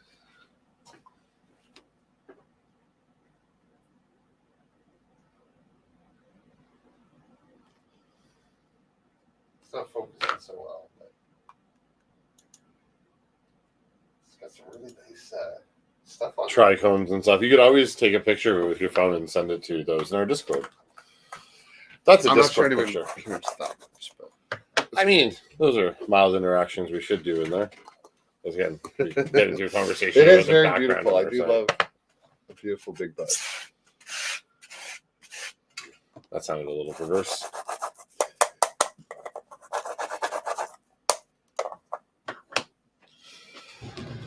Thanks. Sorry. Thanks. I like to play. Still funny. It's not funny. Wayne's World is not funny. Ah, you suck. God. Bongo Time, thanks for hanging out this long. We are not done making fun of Face Off yet. Trust me. Oh my goodness. It's kind of hard. Smooth as hell.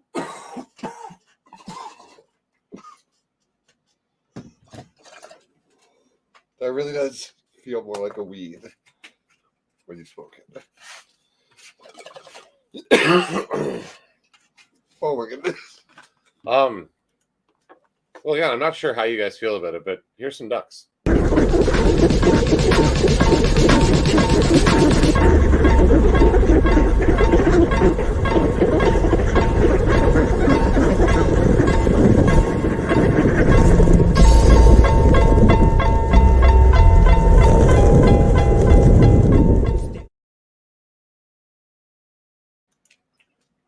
Hashtag Oh my god, we've not been like this in a long time with all the crap. It went away. spam from YouTube. Yeah, YouTube's blowing up for spam. Where were we here? Call me nods. The real call me nods trolling us. No, this week I am picking Ready Player One, and we're going to talk about the dystopian future that it presents. And it seems like a lot of people just get lost in the member berries. And hey, another Iron Giant. Maybe I should switch. I kind of wanted to pick Elysium. So maybe that's Yes, please. Yes, okay, let's Elysium. Continue that. With Matt Damon. let's continue on with that pattern of dystopian. Let's just make everyone hate ourselves. Does anybody have a dystopian? What's everyone's favorite dystopian future movie? I heard Black Mirror's getting a new season. They just announced. Speaking of dystopian nightmares. Apparently the creator took a break because they said reality is becoming too much like the show and don't want to really do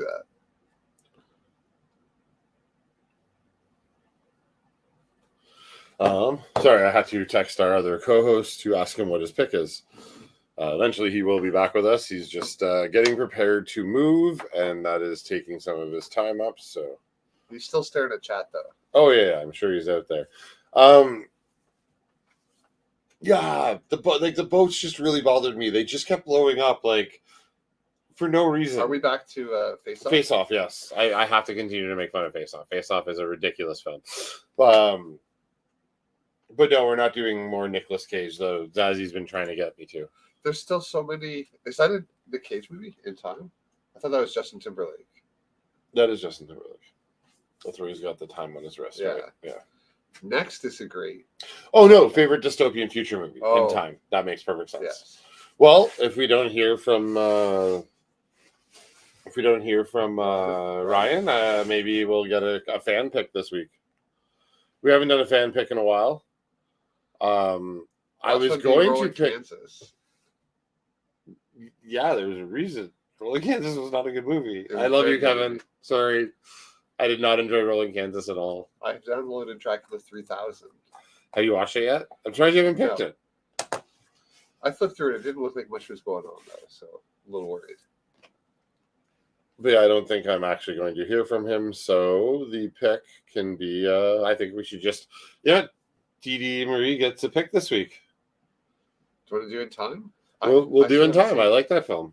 Justin Timberlake, pretty neat adaptation of or pretty neat idea into the world of shitty futures. I do love JT. As do I. I'm very entertained by him. And not even him could have made Face Off better. Now, do you think Face Off's a bad movie or just It's amazing. so ridiculous that it's good? Yes, it's one of those ones that's like the perfect blend of ridiculous, but it kind of knows it, but it kind of doesn't. Oh, when he licks his daughter. Oh, there's so many creepy things. She was 16 when they filmed that. Like, Megan's like, oh, she looks like she's 30. Because you know how the 80s and 90s, they did Yeah. a lot of weird casting that way. But no, she was legitimately 16 when they filmed that movie. That's wrong. Well, now we know what Hollywood's history is like, so it's like, oh yeah, that's just right there in the open. I guess so, but my God, like, it's so, like, when he walks in and does the whole daddy's got a brand new bag scene, like, that was creepy enough, but when they're, like, in the shootout and he full on just, I'm like, Man, that That girl. girl got licked by John Travolta hundreds of times. He didn't get it in one take. He probably had it written in his contract. Had multiple takes in this scene. Minimum number of takes. John Woo probably made him do it like 20 times. That girl got licked by John Travolta more than one time. There's probably alternate footage of John Woo doing it or something. I don't know. It's like, no, here, let me show you. No, don't worry. You're gonna get many more movies after this. We had to get dark. We just reviewed 8mm. I know. It's desensitized us. And it did. It did desensitize me at that point. So I agree completely. But Face Off desensitizes us from nothing other than John Travolta being creepy. I mean, this is like the last good movie I can remember him in. I'm trying to remember the name of that movie where he keeps getting smarter. Like he gets electrocuted or something happens to his brain. Again, you mean the opposite of reality. Oh, that you've just gotten dumber, This is like one of those dumber times through where- his life. This is one of those times where like Beef Nips just shows up in chat and goes, "Oh, here's the name of the movie." Travolta was never on the top of my list of actors. Phenomenon. That was it. I beat you, Beef Nips. Nothing he's here. As I said, I don't think Beatness is in the chat. No, but he's come up with movie solutions. Oh, yeah. before. Out of nowhere. So I'd like to know what your favorite scene in Phenomenon is? Face Off. Favorite scene in Face Off. I guess I always liked when the horrificness of when he wakes up and realizes he doesn't have his face and he's like stumbling around. That always got me.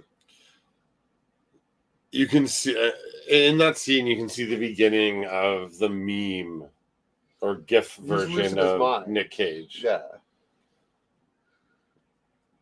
There's so many good scenes though. Like And what is that mirror made of? Like, I want that mirror Oh. in my house. Like, every mirror I've ever accidentally dropped and it just went like this, softly smashed. That thing took like 3 hits before it did anything. That was insane. But yes, very well acted and well written scene. And again, the prison scene where he's beating the inmates with like the tray, but he's trying not to cry, but then he's losing his mind again. Oh Like, yeah, he's portraying that so well. I was waiting for that scene. and just as well as when he's like with Castor Troy's friends. Yeah, there were some real scumbags in this movie too. Oh, I love that bald dude. He plays the albino. Is that no? That's not him. Are you thinking about Dante's Inferno? No. Oh, sorry, not the one with Tom Hanks. Oh no, I was thinking of X-Men. Da Vinci Code. That's it. Sorry. Is he in Da Vinci Code? No, there's an albino. Oh yeah, no, that's played by. Oh damn it! Now I forget. Whitey McWhite. Do you remember Powder? Yes, the movie. I don't really remember it, but I remember of it. Apparently, lightning will make you an albino and give you superpowers. I thought he was like an alien hiding among us or something. Which makes sense because electroshock therapy gives superpowers in Face Off.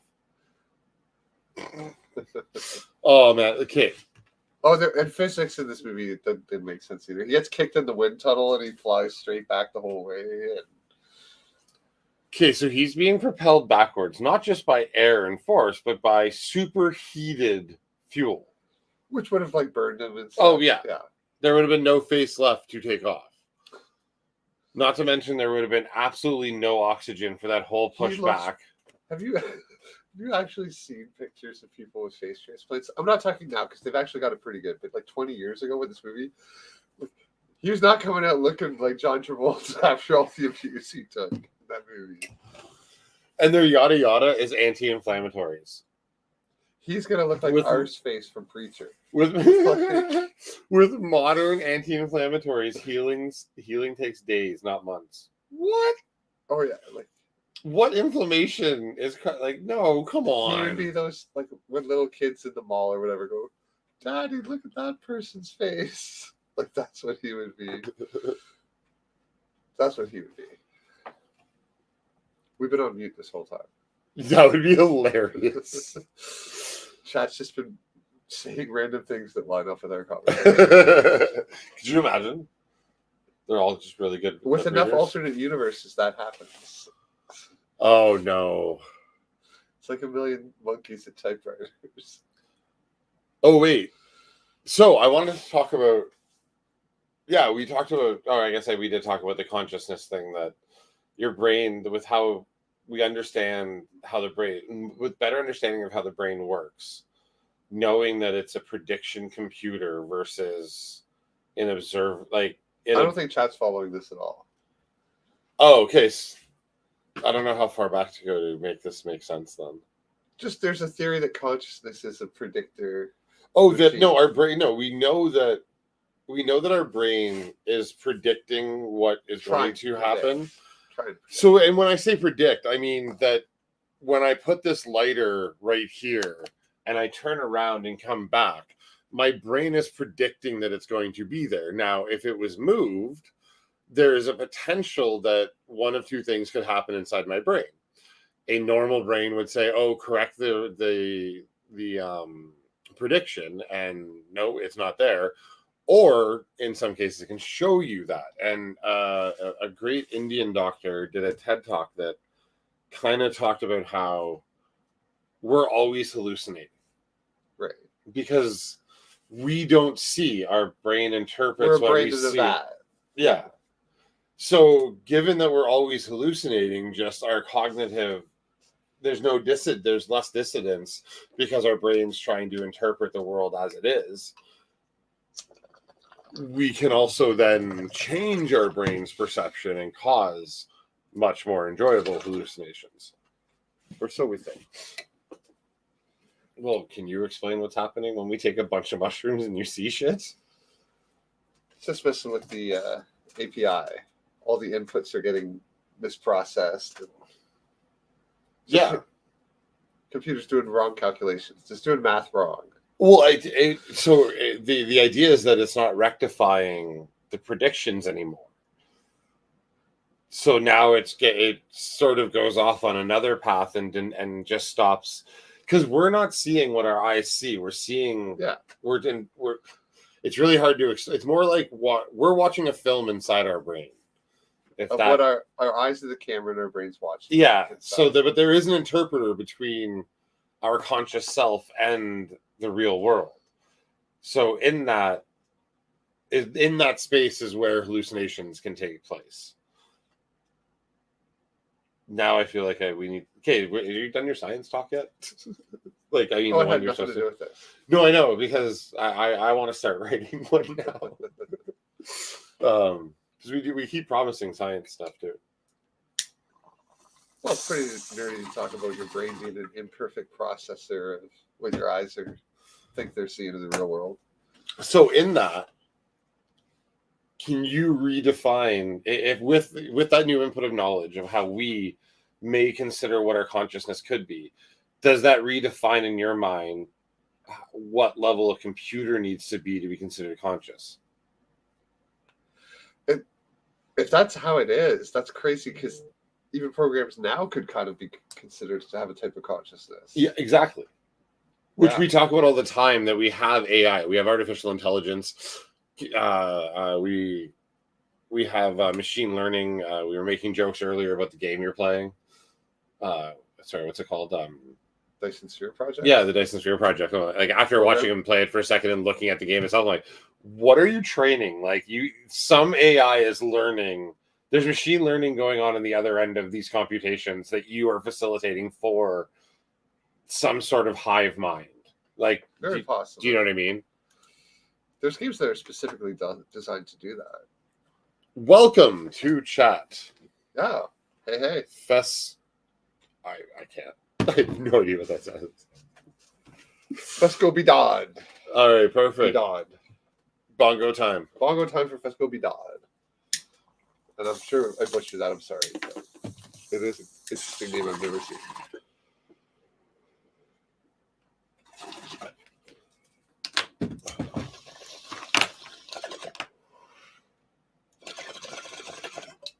Yes, it is. And Factorio is the best one of them all. Yeah, I now just think all of them, including Civilization, are all just being used to teach. To train AIs? Yes. I was going to put something in chat, now I forget. So, that's almost an ounce of irony that at the time where you were playing with compilers inside an AI, you were also at home spending copious amounts of time feeding another AI, or potentially the same one. Yep. We were having a conversation today about how machine learning is so prevalent in corporations, but for some reason our government's not using it, or at least not that we know of, or how they're applying Not helping us. Yeah. All I do is think. I don't really have much else to do. One of our great minds. Well, I mean, you're one of the great minds of our generation, as I'd like to say, and you're look what I'm doing. You get high on Twitch and talk about Marvel. Oh,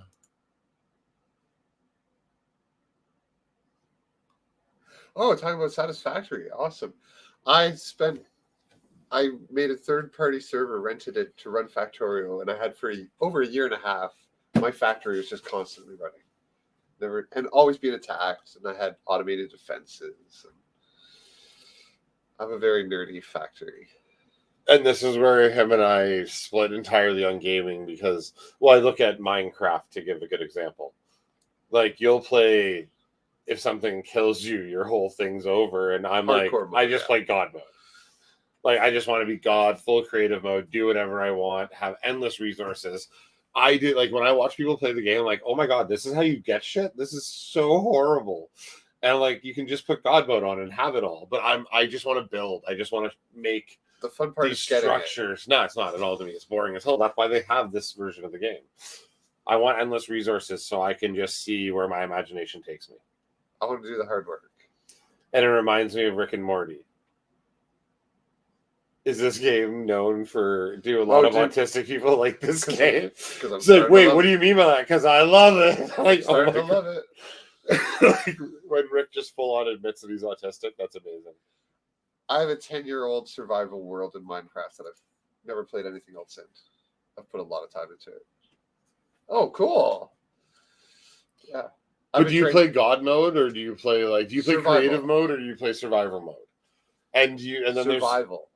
and then there's an extreme version. Like, hey, wait, Then there's hardcore mode on top of that. yeah, and then there's hard, yeah. But only on Java. What do you mean? There is no hardcore mode on PC and X. There's 2 versions of Minecraft. It's very confusing. There used to be like 10. They've all been merging, but there's still 2 left.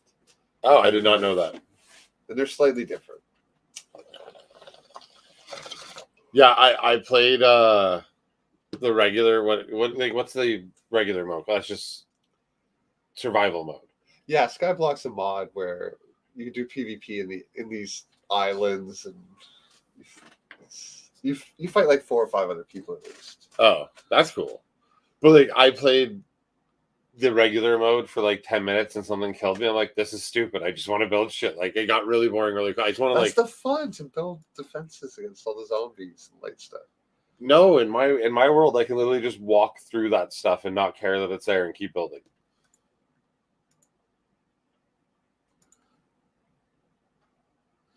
Oh no, I still play City Skylines, its current modern day successor. And I own like all the DLC too.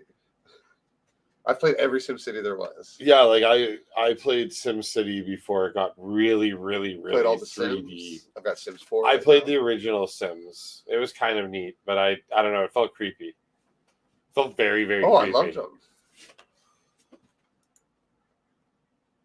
Okay, you have to understand this. Like, the reason I'm resistant to VR is because I think it's all a bad idea. Like, when I watch The Sims, I'm like, oh my God, people are going to disappear. I didn't even know what Half-Life, or no, what was it? Other Life? Second Life. Second Life. I didn't even know what that was back then. I'm like, this is dangerous. People need to not play these games.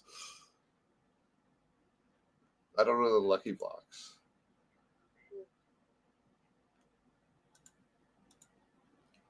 The game scared me. Although I like to build cities and then just let spiders eat them. Well, you save the game, then you turn on natural disasters. Send hurricanes, alien invasions. Godzilla. There's no real point to save it. Like, I built the city. If I can kill it, start over. No, I still play City Skylines, and I've got a nice city of a few. I think I'm over 100,000 people in it. I don't play anything that takes any near that level of. Yeah, I just want to kill the city. Who cares? Oh, my Minecraft world has you can do circuits with redstone in it, and I have item sorters. Like, I can throw all my items in chests and it gets sorted in. Like, that's the chest for dirt. That's the chest for stone. That's the chest for food. And it runs through all these hoppers, and then there's detectors and observers.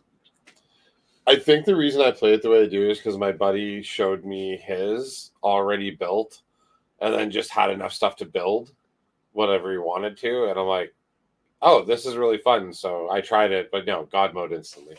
And I'm so mad that I can't find the actual game because I want to play it so bad. I have hundreds of 64 stacks of double chests full of dirt and stuff. Like, I've mined so much in 10 years in that world. I somehow lost my Minecraft game. Like, PlayStation. Yeah, that's really sad. It is. And then I had a PC world, but I don't think I have that computer anymore, and it was never legitimate. Like, I just downloaded it. And DD, have you played Valheim? That's another fun survival one. a lot of people are playing that right now, and it seems like it's fun.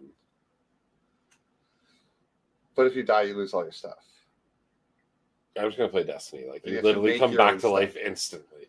And you have to make all your own items. Wow, Destiny 2 is like brainless fun. Sorry, like I've played hundreds of hours. it's like brainless fun. Like, oh, I just survive everything. Oh, you could die in this green zone. All right, lure things out of it then. Like, the game's really fun and easy. I think it was Valheim. Valheim. You were choking? Oh. Just like the Leafs.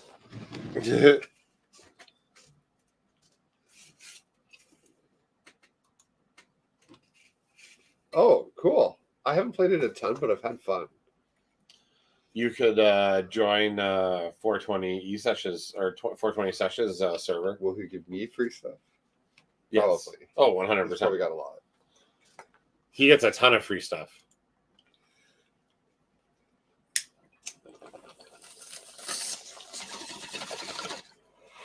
Well, let us know next time and we'll bongo time with you.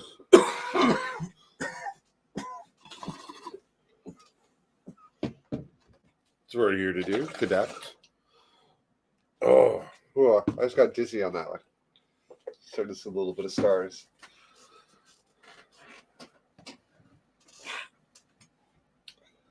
Back to Con Air. Oh, I'm getting out the dapper.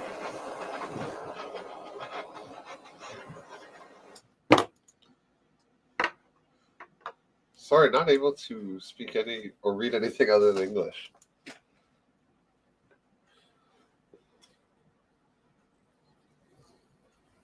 If that's true. I don't even read or speak French anymore. I guess I know like 30 programming languages, but they don't really count. I learned a whole bunch of new ones recently. Like, not how to use them, just that they exist. But there's All a million having to do always. with neuroscience and physics, though. Really? Like- That's cool. The regular ones like Java, C++, Python, but like R and like Oh, it's huge in data Julia science. Yeah. and a couple other ones meant for predictive modeling and I've stuff. done R. Yeah. Yeah, so I was like, holy shit! Like, I went to school for 2 years at college to be a so high programmer. I'm like, level. holy fuck! Like, They're so high level and so powerful. It's crazy. but not Julia. Apparently, Julia's kind of puts the. Julia's a really intuitive one. Apparently, I'm like, oh, maybe I'll learn that one. Neuroscience led me down a path of linear algebra, and I'm now halfway through a series of learning linear algebra. Which is Linear why algebra. I love I that. specifically asked you about a vector. I'm like, holy! He made a joke about there's 3 ways to look at a vector, and you get a different answer if you talk to a programmer, a mathematician, or a physicist. And I'm like, you're kind of all three in this. So like, that's why I asked you. Like, you gave the long. I'm like, yeah, you kind of encompassed everything of all three. I'm like, all right, that was. Did I? Oh, I'm proud of that. So yeah, just for fun, I'm learning linear algebra, at least the. And I was core wondering if concepts you of had it. seen like Matrix math, like not Yeah. the movie The Matrix, but those big grids of Yeah. numbers. And there's all kinds of. I did so much work on those crazy things, and most people never even seen them. It's just because they very simply show just what, like, you think it's one graph and then it starts to pull away to give 3D space. But yeah, Then there's all kinds of like, do you have orthogonal base vectors? And what's the eigenvector of a thing? Thanks for the follow. Bongo, I'm going to do a dab for you then. And I got some hash rosin here. You know what? Let's get you a dab at the same time. Yo no hablo español. I don't speak Spanish. Did you just say that in Spanish? Yeah, I had some Spanish friends that used to laugh and teach me stuff like that. And all the bad words, of course. All right. That look like a good size to you? Yes, it does. Thanks for the follow. Bongo Time. We're going to do a dab time for the follow. Oh, God, why did I do this? I have no idea. I said I'm going to make you a dab at the same time. Okay, give me a minute.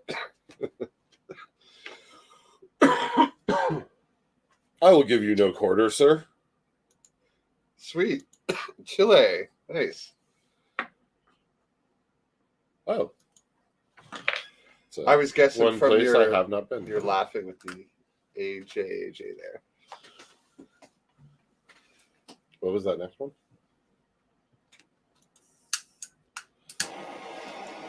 A fart from BD Marie. Oh man, I'm not ready for this. I'm so not ready for this. Here we go. It's always a mistake of doing it at the same time, but I think I'll be all right at the end of this because this is some really nice hash rosin.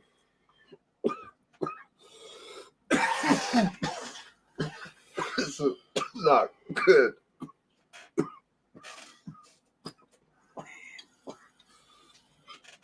Water.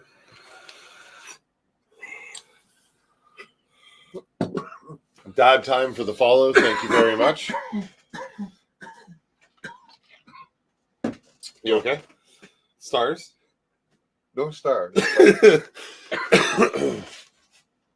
All right.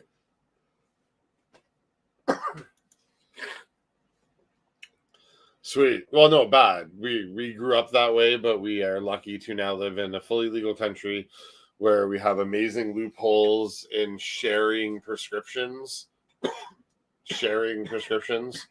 that allow for many fun opportunities in products that we can smoke. Speaking of which, we do have sponsors, and our two sponsors are Liquid Chrome. You can check them out at liquidchrome.com. That's where we get all of our beautiful gear from our dab rigs to our bongs to our torches, our trays, all provided in part or wholly by Liquid Chrome. Check them out at liquidchrome.com. And Mad Dab Labs. Check them out at maddablabs.com. They do ship, and we can figure out how to get almost anywhere. So check out their products and let them know where you found them. Oh, hell, I'll whore us out a little more, which I don't do often. Check out our merch at liftedlachance.com. We won't talk about that very long. There will be a new t-shirt up there soon. Didi, I've been trying to recruit Leahy to Dead by Daylight. We play some survival games, so I think Leahy's going to be joining us as well, hopefully soon.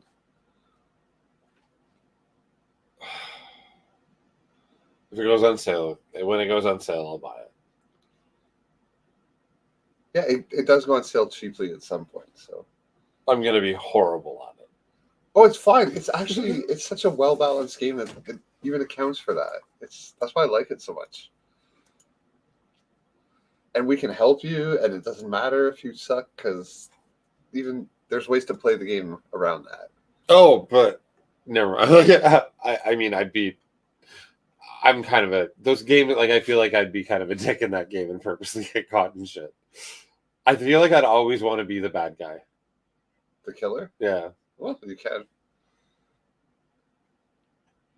But the only relation to that game I have right now is thinking of like the PvP of Left 4 Dead, where you can either be a infected or yeah.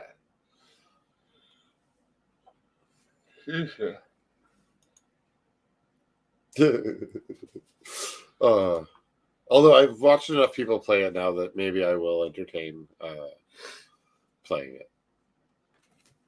I'm gonna buy it either way because I got to see what all the stuff is about. There's a map with cornfields, so corn me not will feel right at home. I believe they live in Iowa, so lots of corn. Oh, that's fantastic.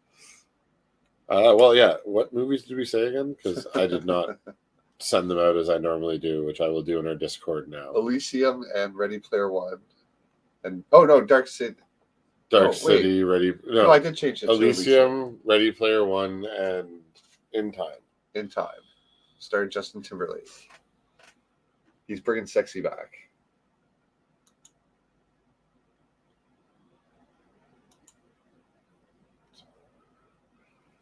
I've never played a game with Leahy yet. I've watched him stream them on a few channels, but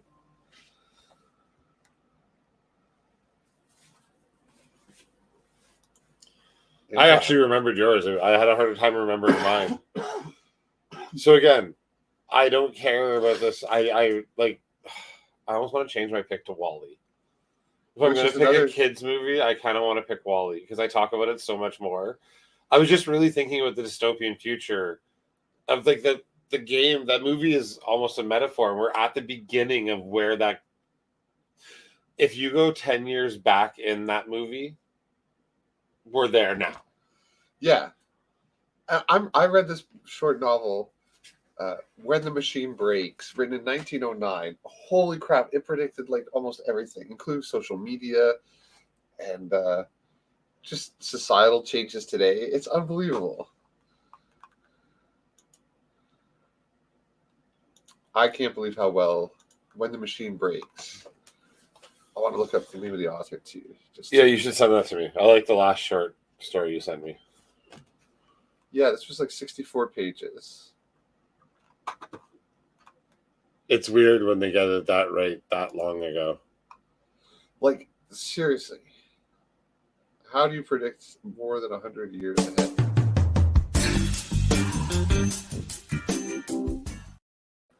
The Machine Stops. E.M. Forrest. Sorry, E.M. Forrester. It's just like, what happens when a society becomes so reliant on the machines taking care of you and then stuff breaks and no one knows how to fix it? I feel like the third Matrix movie was based on that. They spend a lot of time talking about machines. But this predicts how society behaves now. Yeah. And like, just take it forward a bit. It's crazy how accurate this thing was. That Christian Bale movie feels way more real. Which Christian Bale movie? Where he's kind of like a American Psycho? No. God, we learn for the we want those times again. Like, bring us back Wall Street and cocaine. God damn, we went too far. We could fix that. But no, where he's like a weird future cop and everyone's the same. Is that Equilibrium? Yeah, Equilibrium. And no one feels. Hey, keep on. I feel like our Discord might get weird. It's always the ankle viewers. You are going to start wearing shorts a lot more often, and I do have a lot of opportune angles I could take pictures of. Yeah. I might jokingly start an only ankles. Yeah, I might start an OnlyFans for you. It'll just be one picture. Like, anybody that you should not pay for this site. It would just be funny to see the actual. Couldn't you? This is one of those weird situations where, like, I start making $20,000 a month from it. Yeah, like we're just jokingly putting up these weird pictures all from this. No, there's just something about my ankles that a bunch of whales on the internet like. Have you seen Family Guy does that with Meg's feet? Yes. And then Joe's foot gets pregnant. I remember Meg becomes a foot model. Yes. Like a very successful. Oh, look, it's her Nike. Oh, God.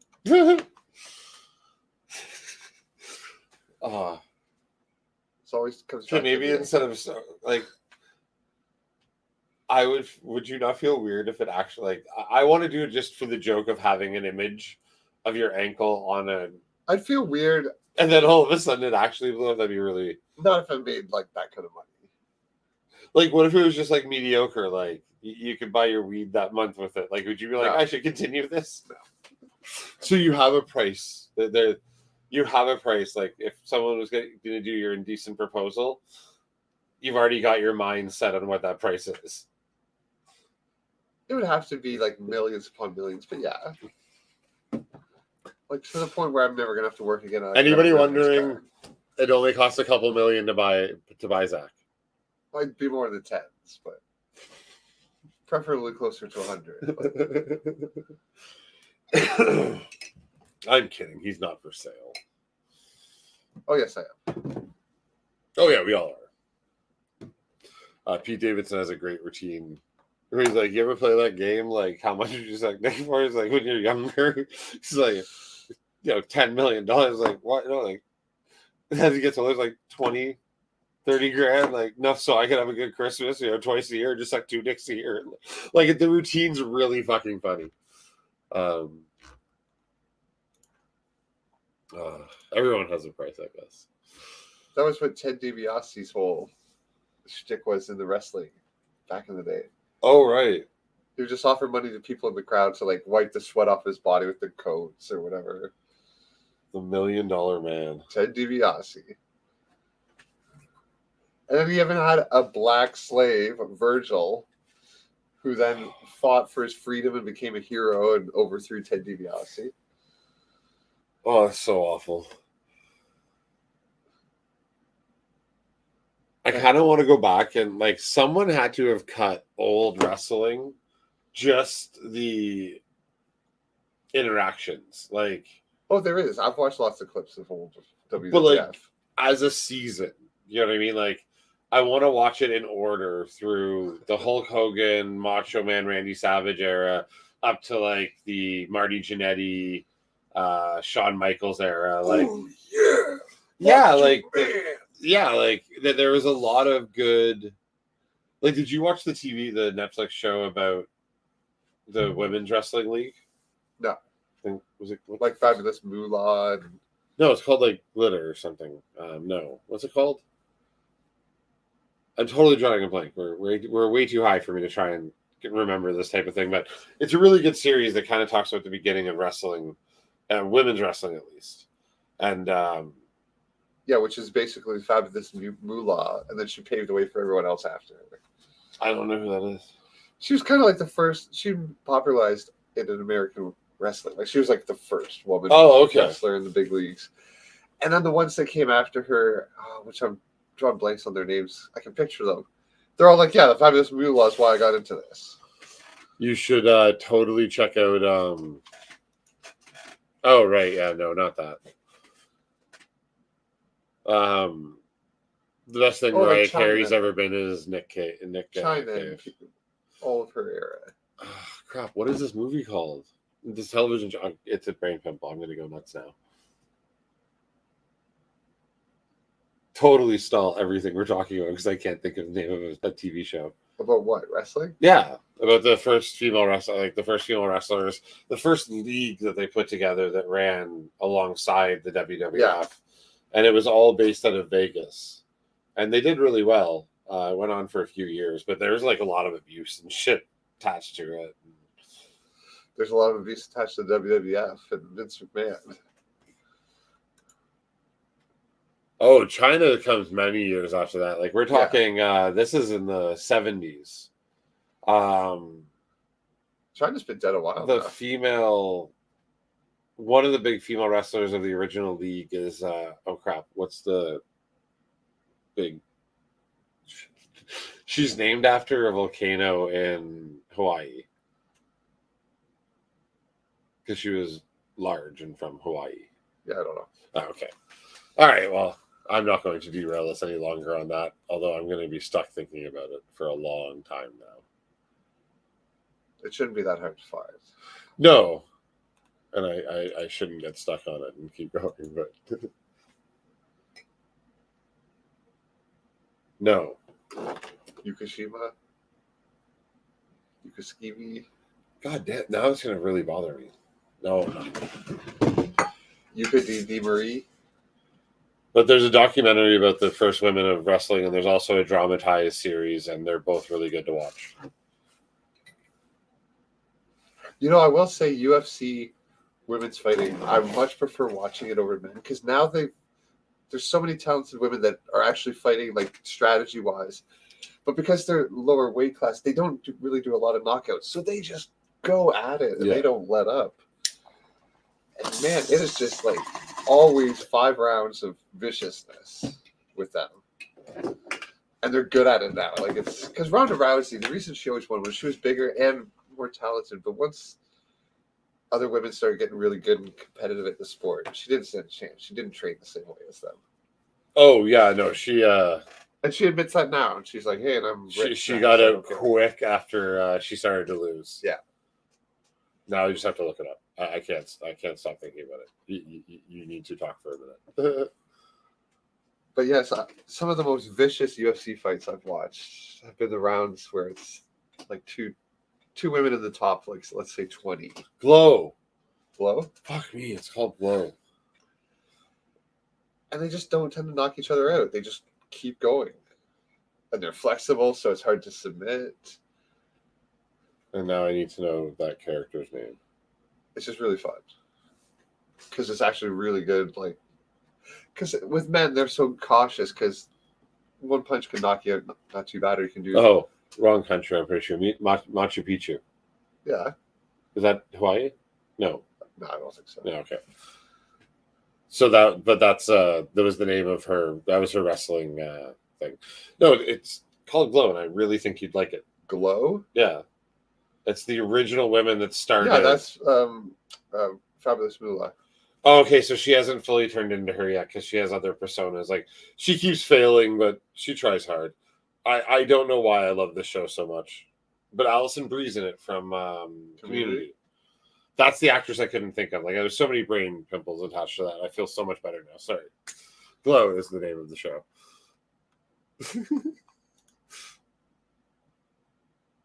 No, that's awesome. Oh, yeah, that would have been our 99th follower. So we got 2 this afternoon. Okay, That's amazing. I haven't been keeping track. I haven't either until we got 2 this afternoon. It hasn't moved in a while, so that's awesome. Woo! Well, you adapt to 99. You know, like 16,000 more, and we're close to Sabrina. We will, and I say this very humbly, we will never make it to Sabrina's level. We are just not that entertaining. We'll just steal her account and rename it Stay Lifted Productions.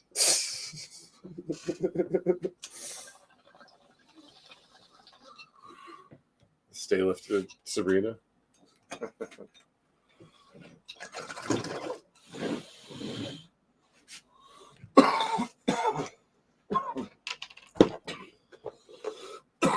Now I just want to start like 10 accounts with Stay Lifted at the beginning. Nothing's stopping you. Jeff Bezos likes that. He doesn't care about bots. Elon does.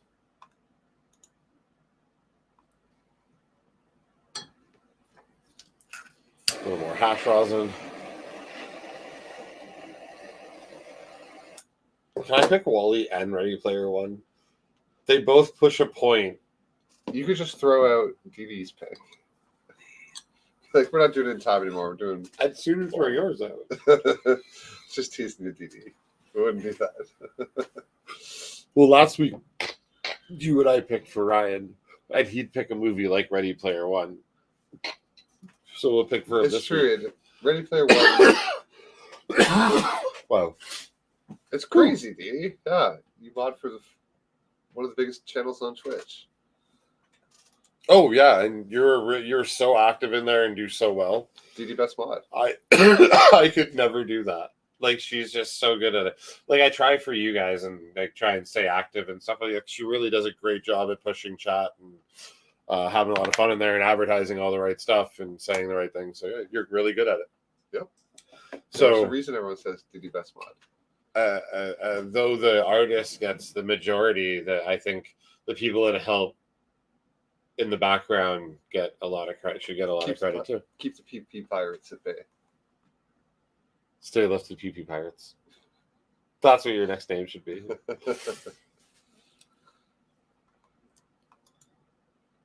Aw. For the compliments.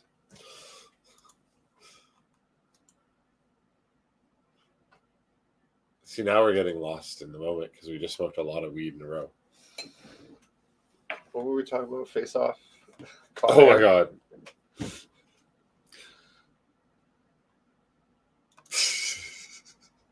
That sounds too perverse. I think you have to add the pirate to Stay Lifted PP. A lot of Twitch emotes have PP in it like that, though. So Why? it's just because they use lots of short form codes of emotes, and for some reason, a bunch of popular ones start with PP. Oh, I did not know that.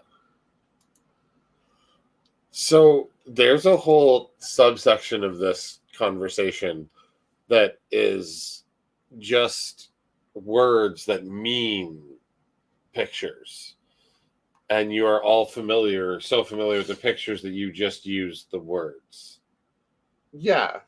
Like, instead of smiley, if you saw like : SM : because sometimes that's a code for smiley.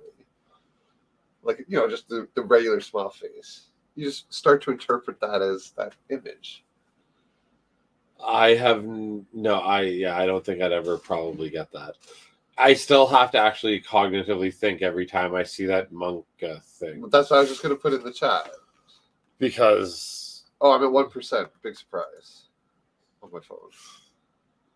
Emotion.jpg. Yeah, see? I don't know what that is.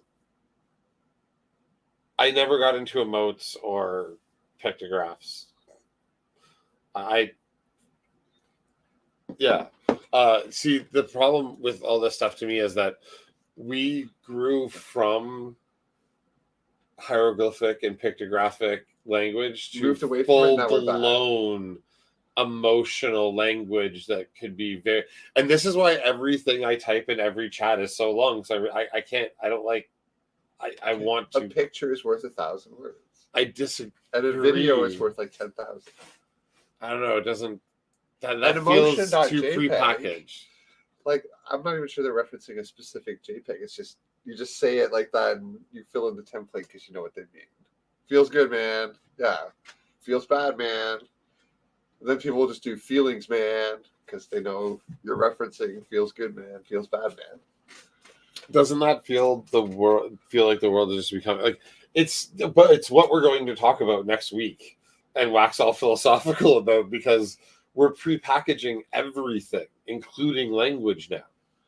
I view it too, though, like in high school, me and my best friends kind of made up our own language. You know, the way people do pig Latin or something. And now it's just, you're part of a community that knows what feels bad, man means. And you know the pictures associated with the meme template. And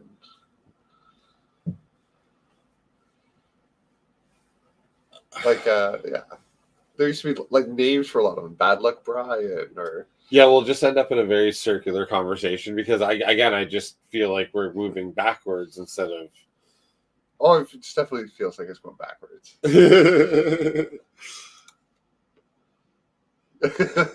Like everyone posts Zoot.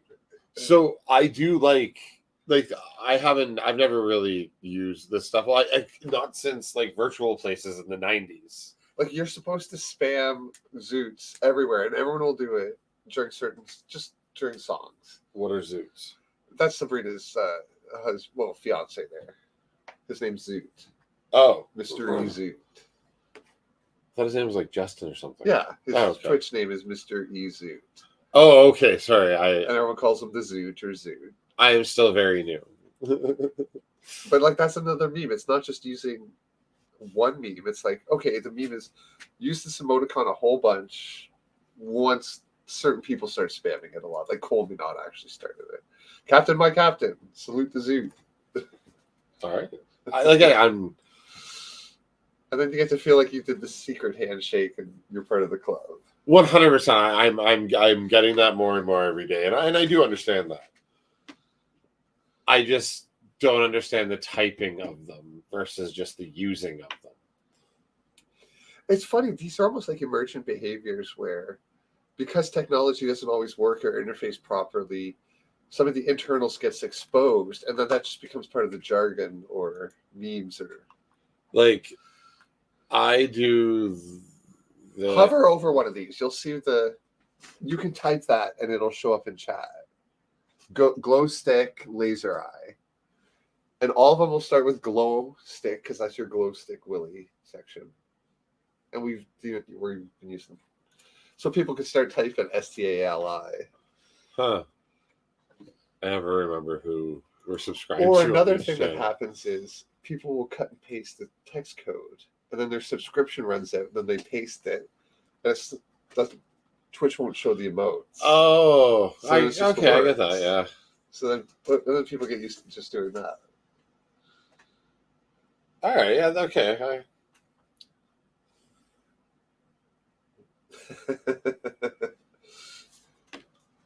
I guess I was. And I was kind of thinking about that, too. What were you doing? Scissoring. Why? Because I was showing part of the secret handshake. Oh. The funny thing is, though, I've been around computers my whole life, and I really loved emoticons, which is what they were originally called. Yeah. Right at the start. And everyone thought I was a weirdo, and they're like, you use them all the time and stuff, and it's too much. And it's just now the world's caught up to me, and it's just the normal thing. And now they're called emojis. And they have their own movie. Because that makes and they're part of the Unicode standard of like ASCII code. Like there's the ISO committee for programming languages and standards has codified various smiley faces and stuff as part of the Unicode standard. It's like ISO 8859-1 standard for ASCII interchange. I don't know. That's That's an actual ISO code you can go look up. I worked with it a million times. That is a crazy amount of detail to remember, right down to the. Yeah, it's like when you use a printer though, like every day for years. Oh, yeah. The name. Someone texted me the other day and asked me a service code that the machine threw, and all of a sudden my brain turned on and I could. And then IBM-1037 is the EBCDIC code, which is alternate from ASCII that no one's ever heard of, but they had to decide, hey, the letter A is going to be like 62 as a number. Like not every computer can make up their own number for what A has to be. Wait, what? Every letter we type is just a number in a computer. Oh, yeah, sorry. They had to agree what number for each letter is because everyone could just come up with their own. Like I want A to be 3. No, I want it to be 27. And each person program it different. It wouldn't work. True. Oh, yeah, I always forget that there was a compiling of things over time. A standardization. Standardization. And that's what lets languages like R happen now. It's like everything's become so standard and foundationally built up. So now you can just have these super abstract languages that take advantage of all the crazy standardization that happened underneath them over decades. That's what I was watching as she described like 10 different languages I'd never fucking heard of, and saying which ones were on their way out, which ones were on their way in, and which ones were for what type of use. I also learned that there's a new TI calculator. The standard one that's been around for like decades is still there too, though. Yes. I think it's the TI 43. No, the TI 80. No. It's the standard one engineers have to use. Yeah. Even though now there's no point of graphic calculators. TI Inspire. Well, that's not true. I found them useful. I had to use them a while. TI Inspire. Oh, is that the newest? Yeah. I looked it up. I was tempted to buy, so I didn't even have the old one. I just had never had that level of calculator. It's like $300. I can pass on that right now. There's an experience I'm still mad about with my graphing calculator, which now I'm thinking about it. No, there is useful if you do high-level math, even without a computer. Even with computer. When I was going to university, it's like, okay, I told my parents, I do need this. They did help me out with some stuff. Like, I want, like, for like Christmas or something, this calculator, graphing calculator. And I very specifically wanted the TI one because I knew everything would be everyone would be using it. And I could trade games and stuff like that on it because they had games. And maybe you're not the right person to tell this to, but when you're middle class and you get something, you say, I want this specifically. And then they just get you something the same value, but it's the different one that doesn't work. And you're like, why did you do that? Like, come on, man. Like, did you keep the receipt? Which never. And it's like, oh, we thought this would be just as good. And it's like, you don't understand at all why it's not, even though it's the same price. So now thank you. I appreciate it. I don't want to sound spoiled, but good God, like, how can you get it wrong every time? No, I get it. Like when I wanted a Walkman, I got a Sony portable tape player. Yeah, so if it's the same price, you're like, why didn't you just get me the one that? Yeah, like it was like I asked for. $5. It was like $5 more to get me the one that had the cool colors that everyone else had, and I'm like, all right, that's fine. But even then, you can make the argument of the $5. But when it's not, then it's like you're just a parent that doesn't get it. Parents just don't understand. Parents just don't. Thank God mine died so long ago. It's like 20 years, I can say that. Hey, maybe 20 days. You can say whatever you want. They're your parents. Not anymore, they're not. Bongo Happy Time? Mother's Day. I think that just happened, right? Yeah. I haven't thought about that in a long time.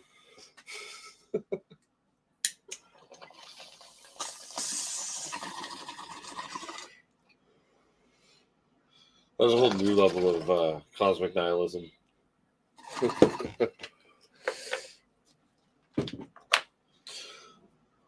All right, so we sort of have 4 movies. I'm adding Wall-E in there as extra reading.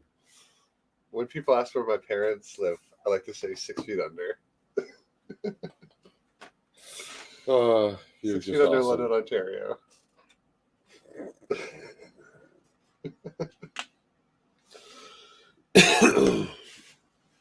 Do you like my shirt that says evil on it?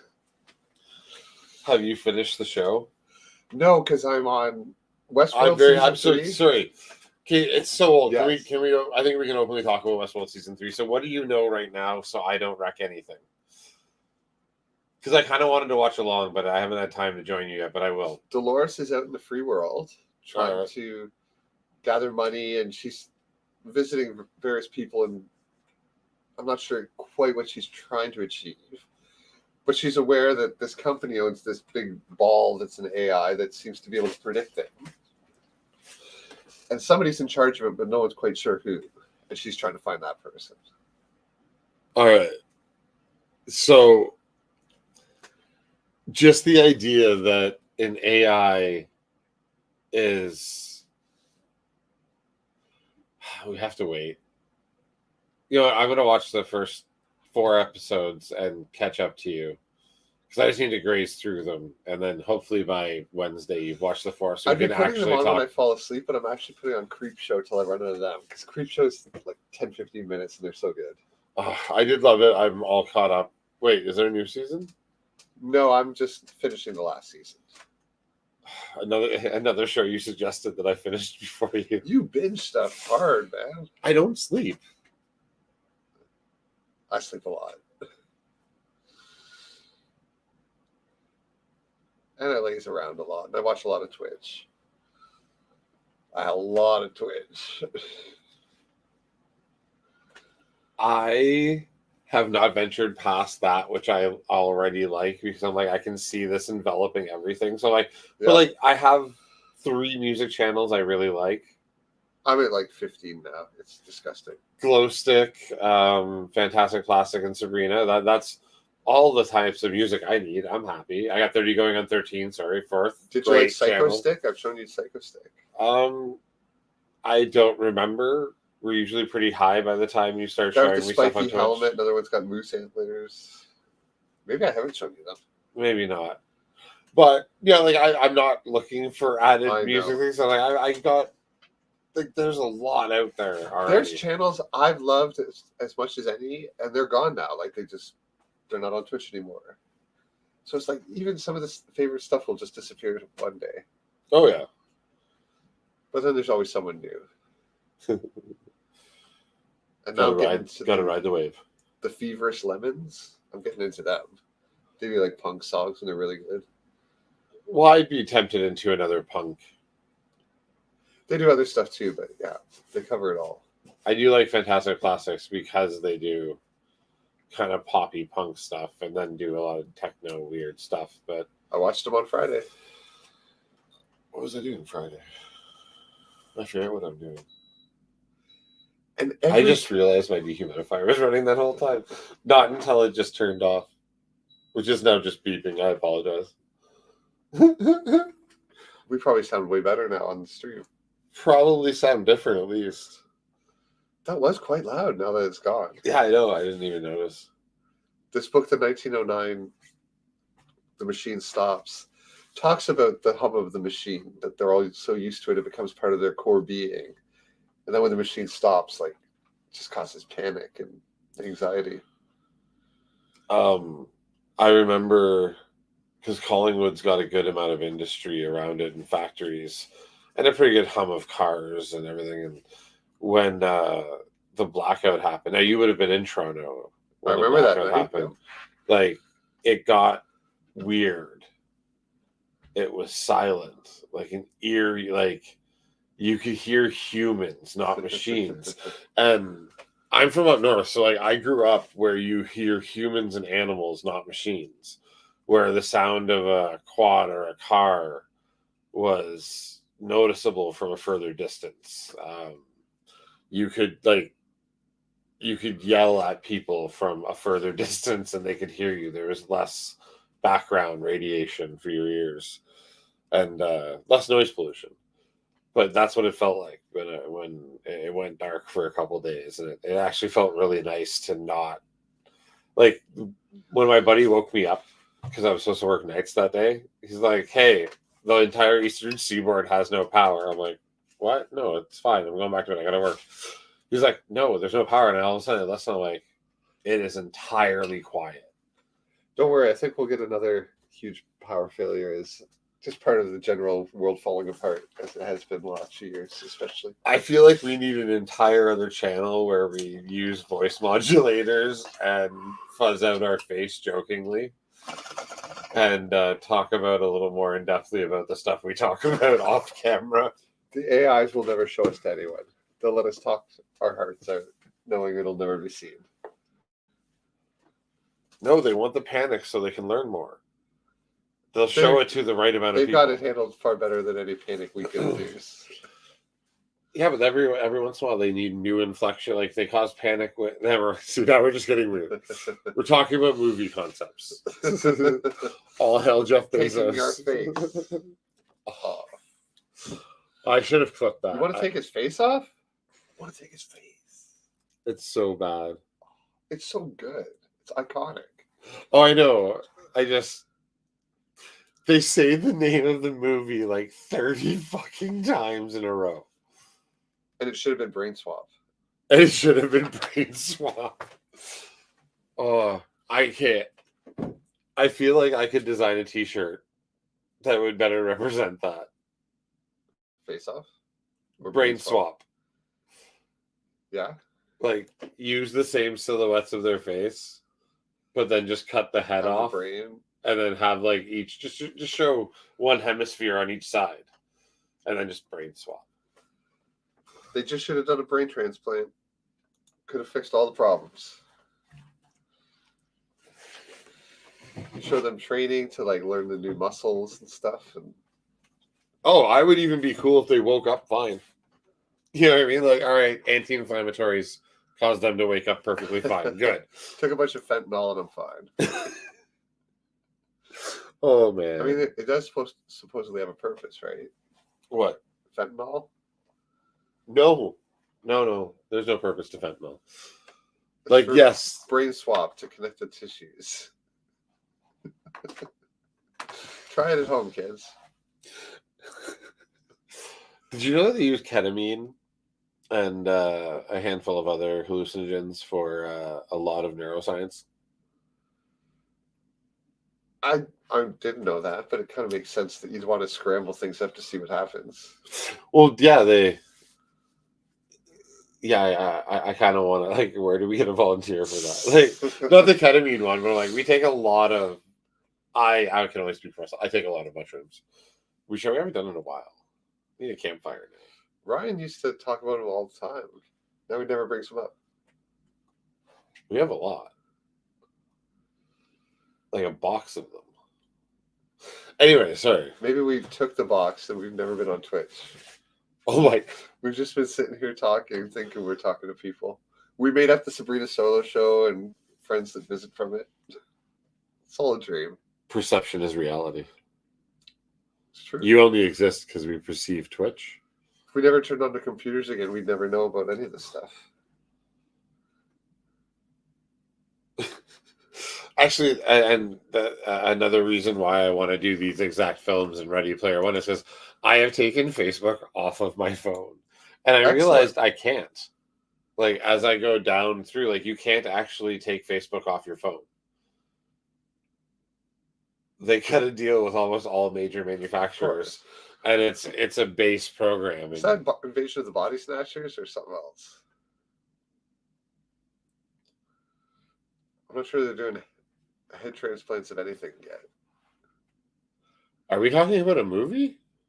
Invasion of the Body Snatchers, that happens. They put a person's head on a dog.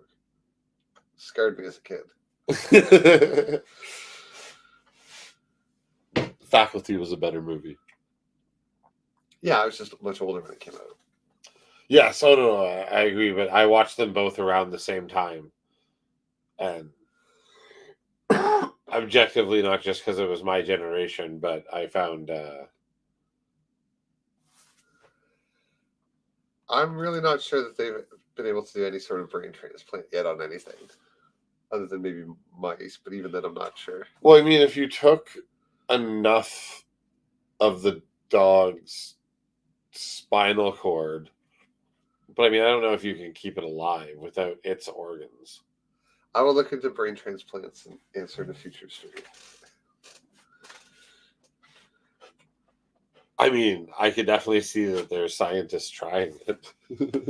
Well, if I'm a billionaire that's in his 70s or 80s, I'd be like looking into a brain transplant into a younger. Oh yeah.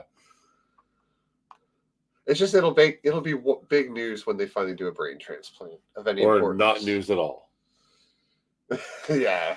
Well, and I think that, Kate, you know how we often talk about how science is kind of stagnated in a lot of fields? No, I don't think so. It's exploded beyond our ability to understand it or regulate it. Physics, yes, but a lot of biology and No, lot it's of going crazy. Everything is.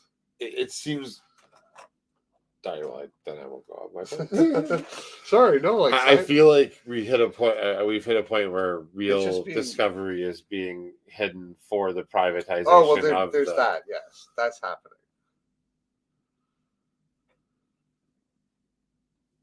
That's what we. Well, that's what we like to talk about a lot of. No, science is when you just say the word science and then talk about tequila plants dying when they're not dying. That's so science. pointed. It's just so pointed. Science is when you think gigantic balls of hydrogen can affect you because you were born on that day. Although a good explanation of why astrology would have been thought the way it was at the time could have been that because if you were born in July in North America, you would have had available to you so many more nutrients and there was food research and stuff. They But kind of thought at the time, but so that's now we know. Yeah.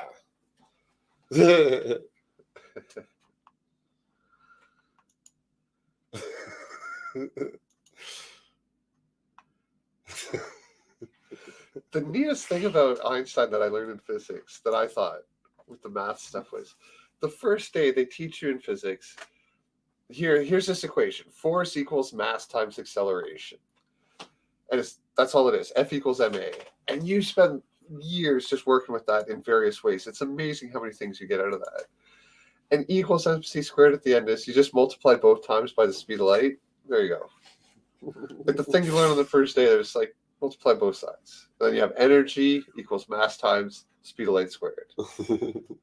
It's amazing. I wish I would have went to school for more STEM-based stuff. But you pull that F equals ma the hell apart with partial differential equations and all this super complex math. It's just, it all boils down to that simple equation. You should teach us. It's just mass times. Like, think about it. You just take anything that has mass, and instead of just moving it, like, you speed it up. And that's a force. And then all of physics is just based off that. It's crazy. And they just take you step by step and they go, here's how you apply this in this situation. And things like rotational physics, right? Because you spin something on a string, and orbits. And they teach you how to measure everything small and work out the math. And then if the experiment agrees, you're like, holy shit, I just measured the Earth's magnetic field based off F equals ma. Yeah, I would like to see it applied. The problem is it takes so much work and banging your head against the wall to see it applied that you need to go through that to understand why it is the way it is. But I mean, you could at least write how it's applied out. Oh, yeah, I can do that. That's what I mean. That's what they always get the blackboards wrong in backgrounds of movies. It's like, no, just do some. Oh my god, stuff. let's fix movies. Yeah. Oh my god, yeah, that's a brilliant thing I should do. Oh yes, okay. Like we're going to fix a movie. Let's fix this movie. Okay, where was this one from? This is the Atom Project. Right. So, okay, it's just he would just have totally different equations, like Schrodinger's equation. For his, yeah, because he was doing. He's getting close there with the stuff on the left, like the stuff. Multivariable derivative operators would be common in the second.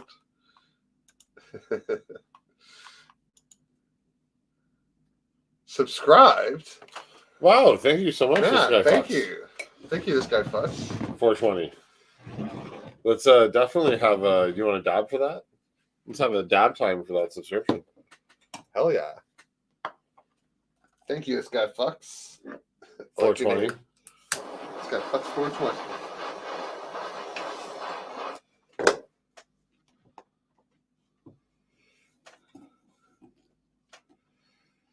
$1,000 follows will be the next goal.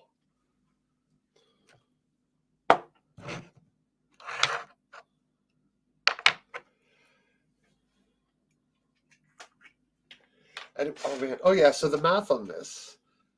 Oh shit! It's still up. Sorry. No, I like it. It gives some time to read this stuff.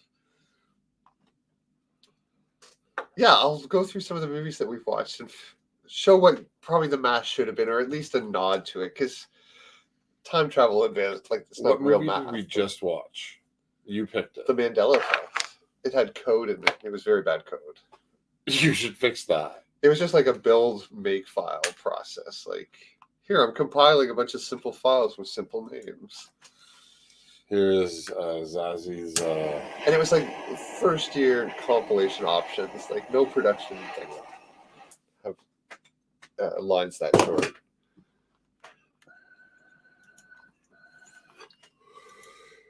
I will do a bongo time. Well, Zazie does a subscription dab.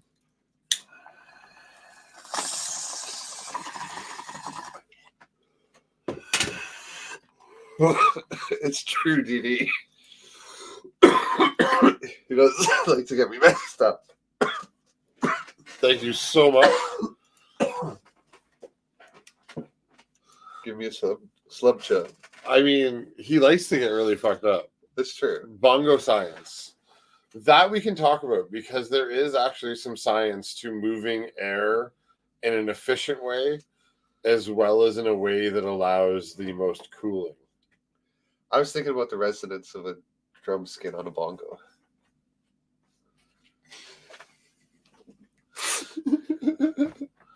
Not bongo time.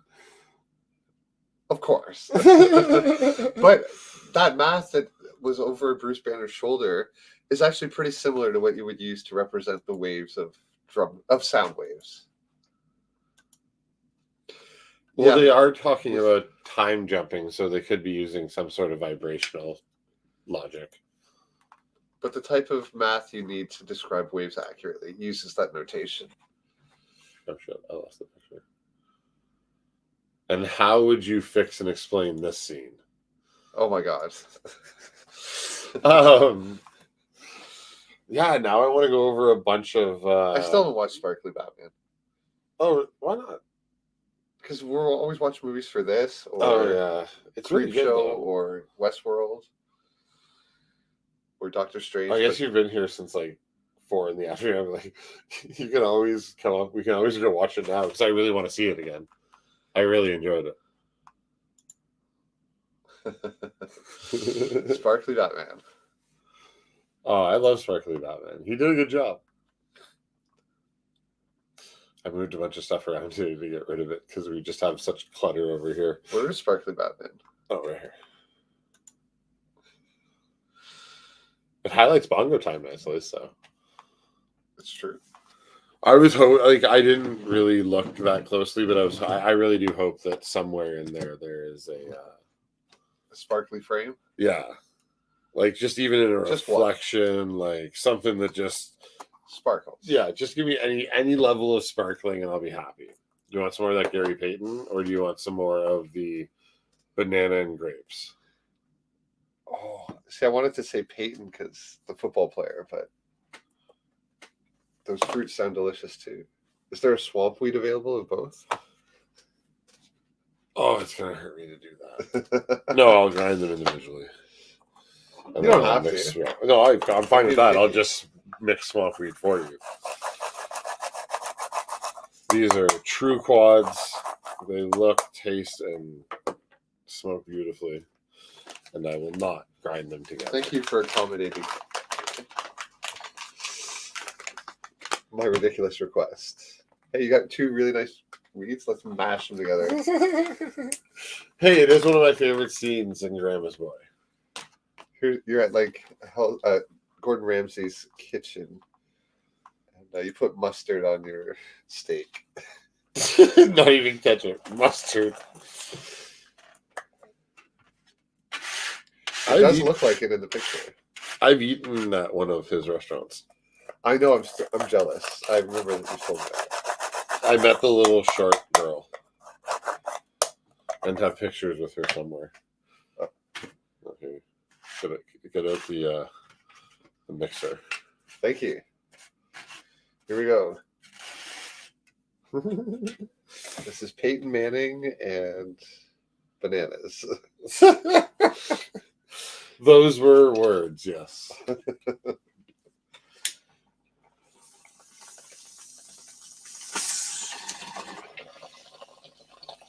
Sparkly Dee Dee and Sparkly Batman. Got the whole world in his hands. He's got the Oh. whole. Steve Buscemi should have did a lot more creepy stuff. He is creepy. Wasn't he creepy in Fargo as well? His other big hit at the time. He was the murderer, wasn't he? Oh, right. Spoilers. 20 years old. Oh, don't you know? Oh, I hated the way they talked. Margie. And that is how people think Canadians talk, but in reality, that is Wisconsin. Yeah, I don't know about that. Please don't. We can't. We got to break the habit. We have to educate the world. What was the other one besides Team Edward? Team Oh, Jacob. Jacob. Shut up. Okay, so I had a roommate. She had her wisdom You always teeth have to taken explain out. it away. I know. Blah, blah, blah. He watched the whole thing. I know. I watched 3 of them. And I promised her I'd watch the 4th with her, but she fell asleep on meds. And I'm like, there's no chance in hell I'm putting this on. And luckily she kept sleeping because I Long couldn't story get through short, he anymore. owns the box set. No. I have seen 3 of them. I don't know how it finishes. But someone told me that the werewolf pees on their kid and then marries it. One of them's like a whole dream, apparently. There's this big battle at the end. Yeah, And they'll find apparently. out it's all a Yeah, dream. that's the 3rd one, I think. Okay. That's where I'm like, yeah, what? No, really weird. And they all run across the world to this event, but some of them have to cross oceans. So how did they do it? Dee Marie, do you like these films? Well, Dee Dee's probably far more the market for him, which is fine. Oh, they're so bad, poorly written. They're like 50 Look at Shades how of Grey. Like, yeah, but look at which it's based on.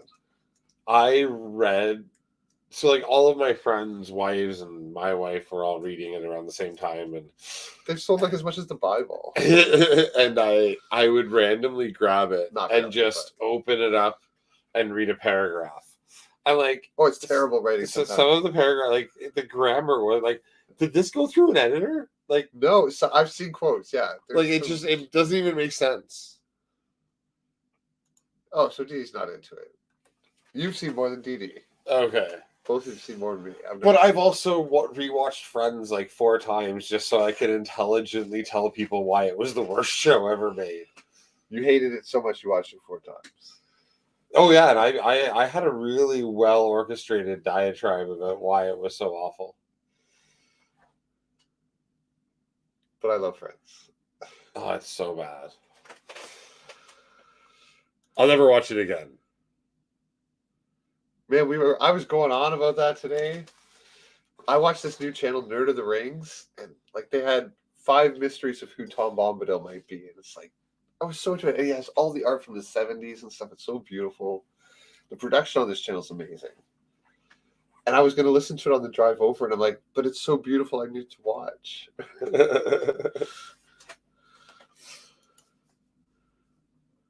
Yeah, that's the name of the channel. It's awesome.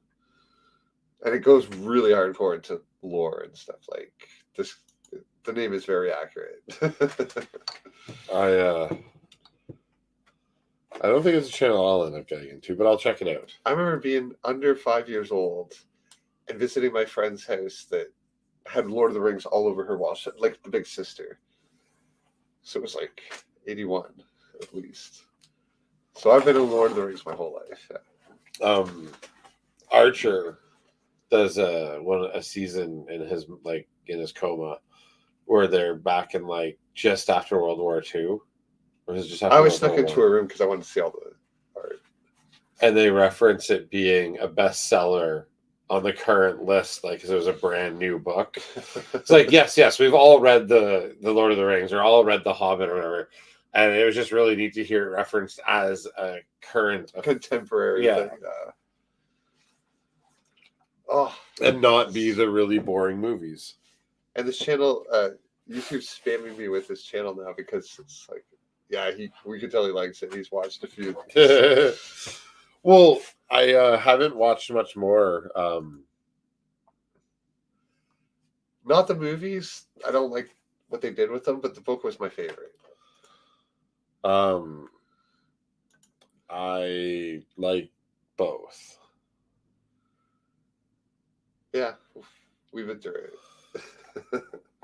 But I definitely am down for reading The Hobbit and then watching it and discussing the differences. The Hobbit's not that long of a read. I know it's one book. Like it'll take longer to watch the movies than it will to read the book because it's 3 films at two and a quarter per. Not as long as Lord of the Rings. I'm still so angry. I've tried to look up when Bilbo first left the Shire in age.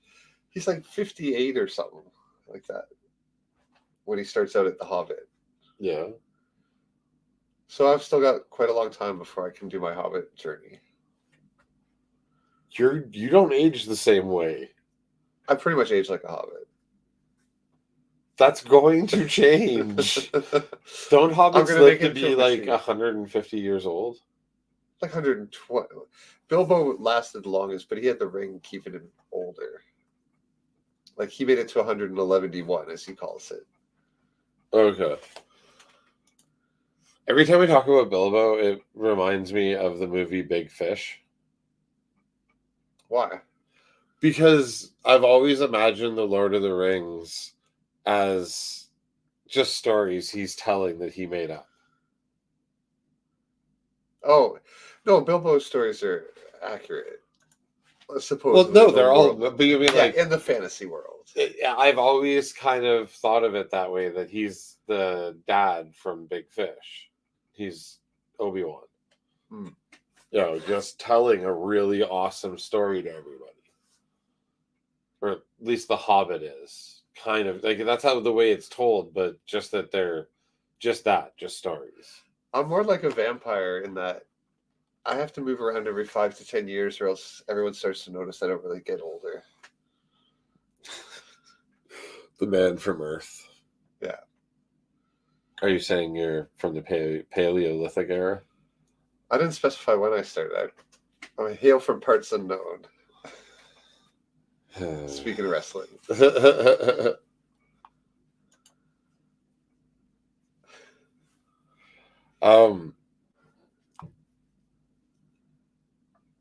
I would like to stay long enough to see you Last Generations. Although you don't seem to age very much. Well, we'll see. I feel like when we first I feel like you had darker hair when we first started going to see movies together. I'm sure I have. He has aged somewhat. Albeit you do look young for 44. Almost 46. 46 or 45, right? Sorry. Getting up there. Boy, I can't wait for my quarter pounder meal from McDonald's tonight. Which I think is coming soon, and we're going to see who is. Oh my goodness, it's almost 1. Yes. That can't be accurate. That's who was on earlier. Thank you, Dee. Oh yeah, I'm not saying it's old. He's just he looks. I don't feel like adults that I remember being this age looked like us. They felt like they looked a lot older. No offense, Mom. I agree, and I remember being in grade school, and I swear the grade 8 still looked older than I do now. I think that might be, again, the brain Perspective. perception and prediction. Sometimes on like Reddit or social media, you see a post of somebody has a nice VHS capture of like the 90s or 80s at a high school, and you're like, these people look like they're 40 years old. Just because I keep bringing up, if I send you a link to a YouTube talk, you should listen to it on your way home. All right, although I've been listening to Kurt Sagat today, so Oh, I fucking love them. But there's like they captivate me. Because they're designed for me specific. I swear to God, that whole channel is designed for me. What's it about? Well, neuroscience stuff. No, Kurt Sagat. Because the penguins and the illustrations are perfect for. Oh, they're. I was just listening to. They hit me on every sensation.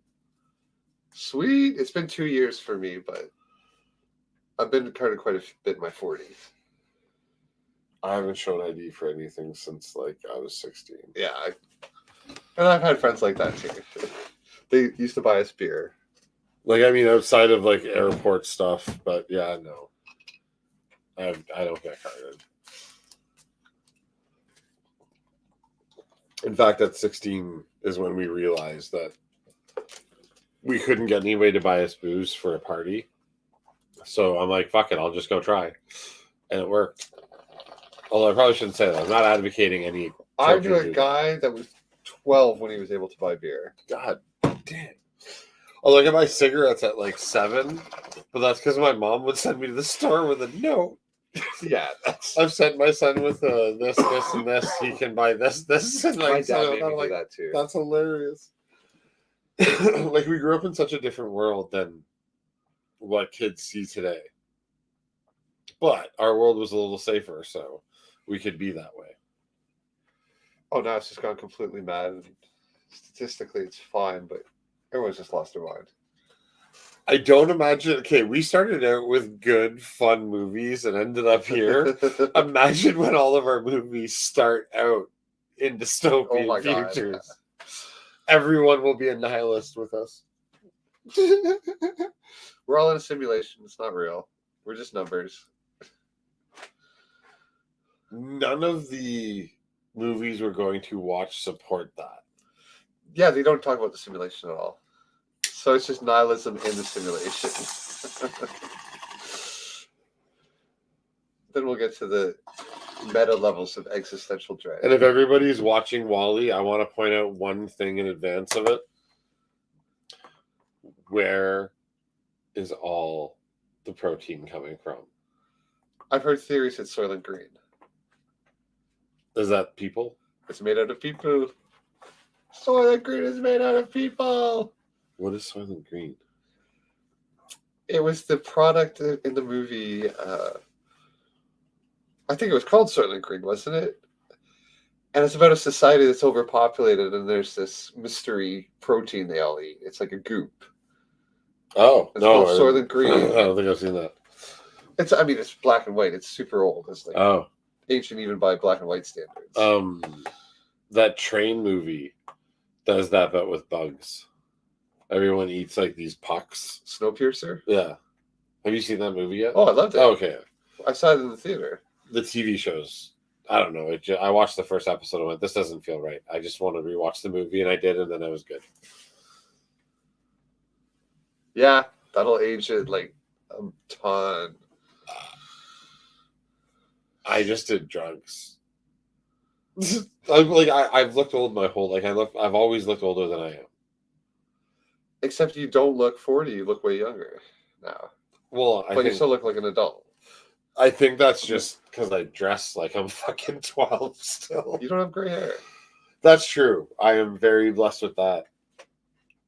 When I saw my dad for the first time in 20 years. He had just salt and pepper hair in the casket. So I figured, like, hey, man, he got to like 58 with just like salt and pepper. So imagine I'll be all right.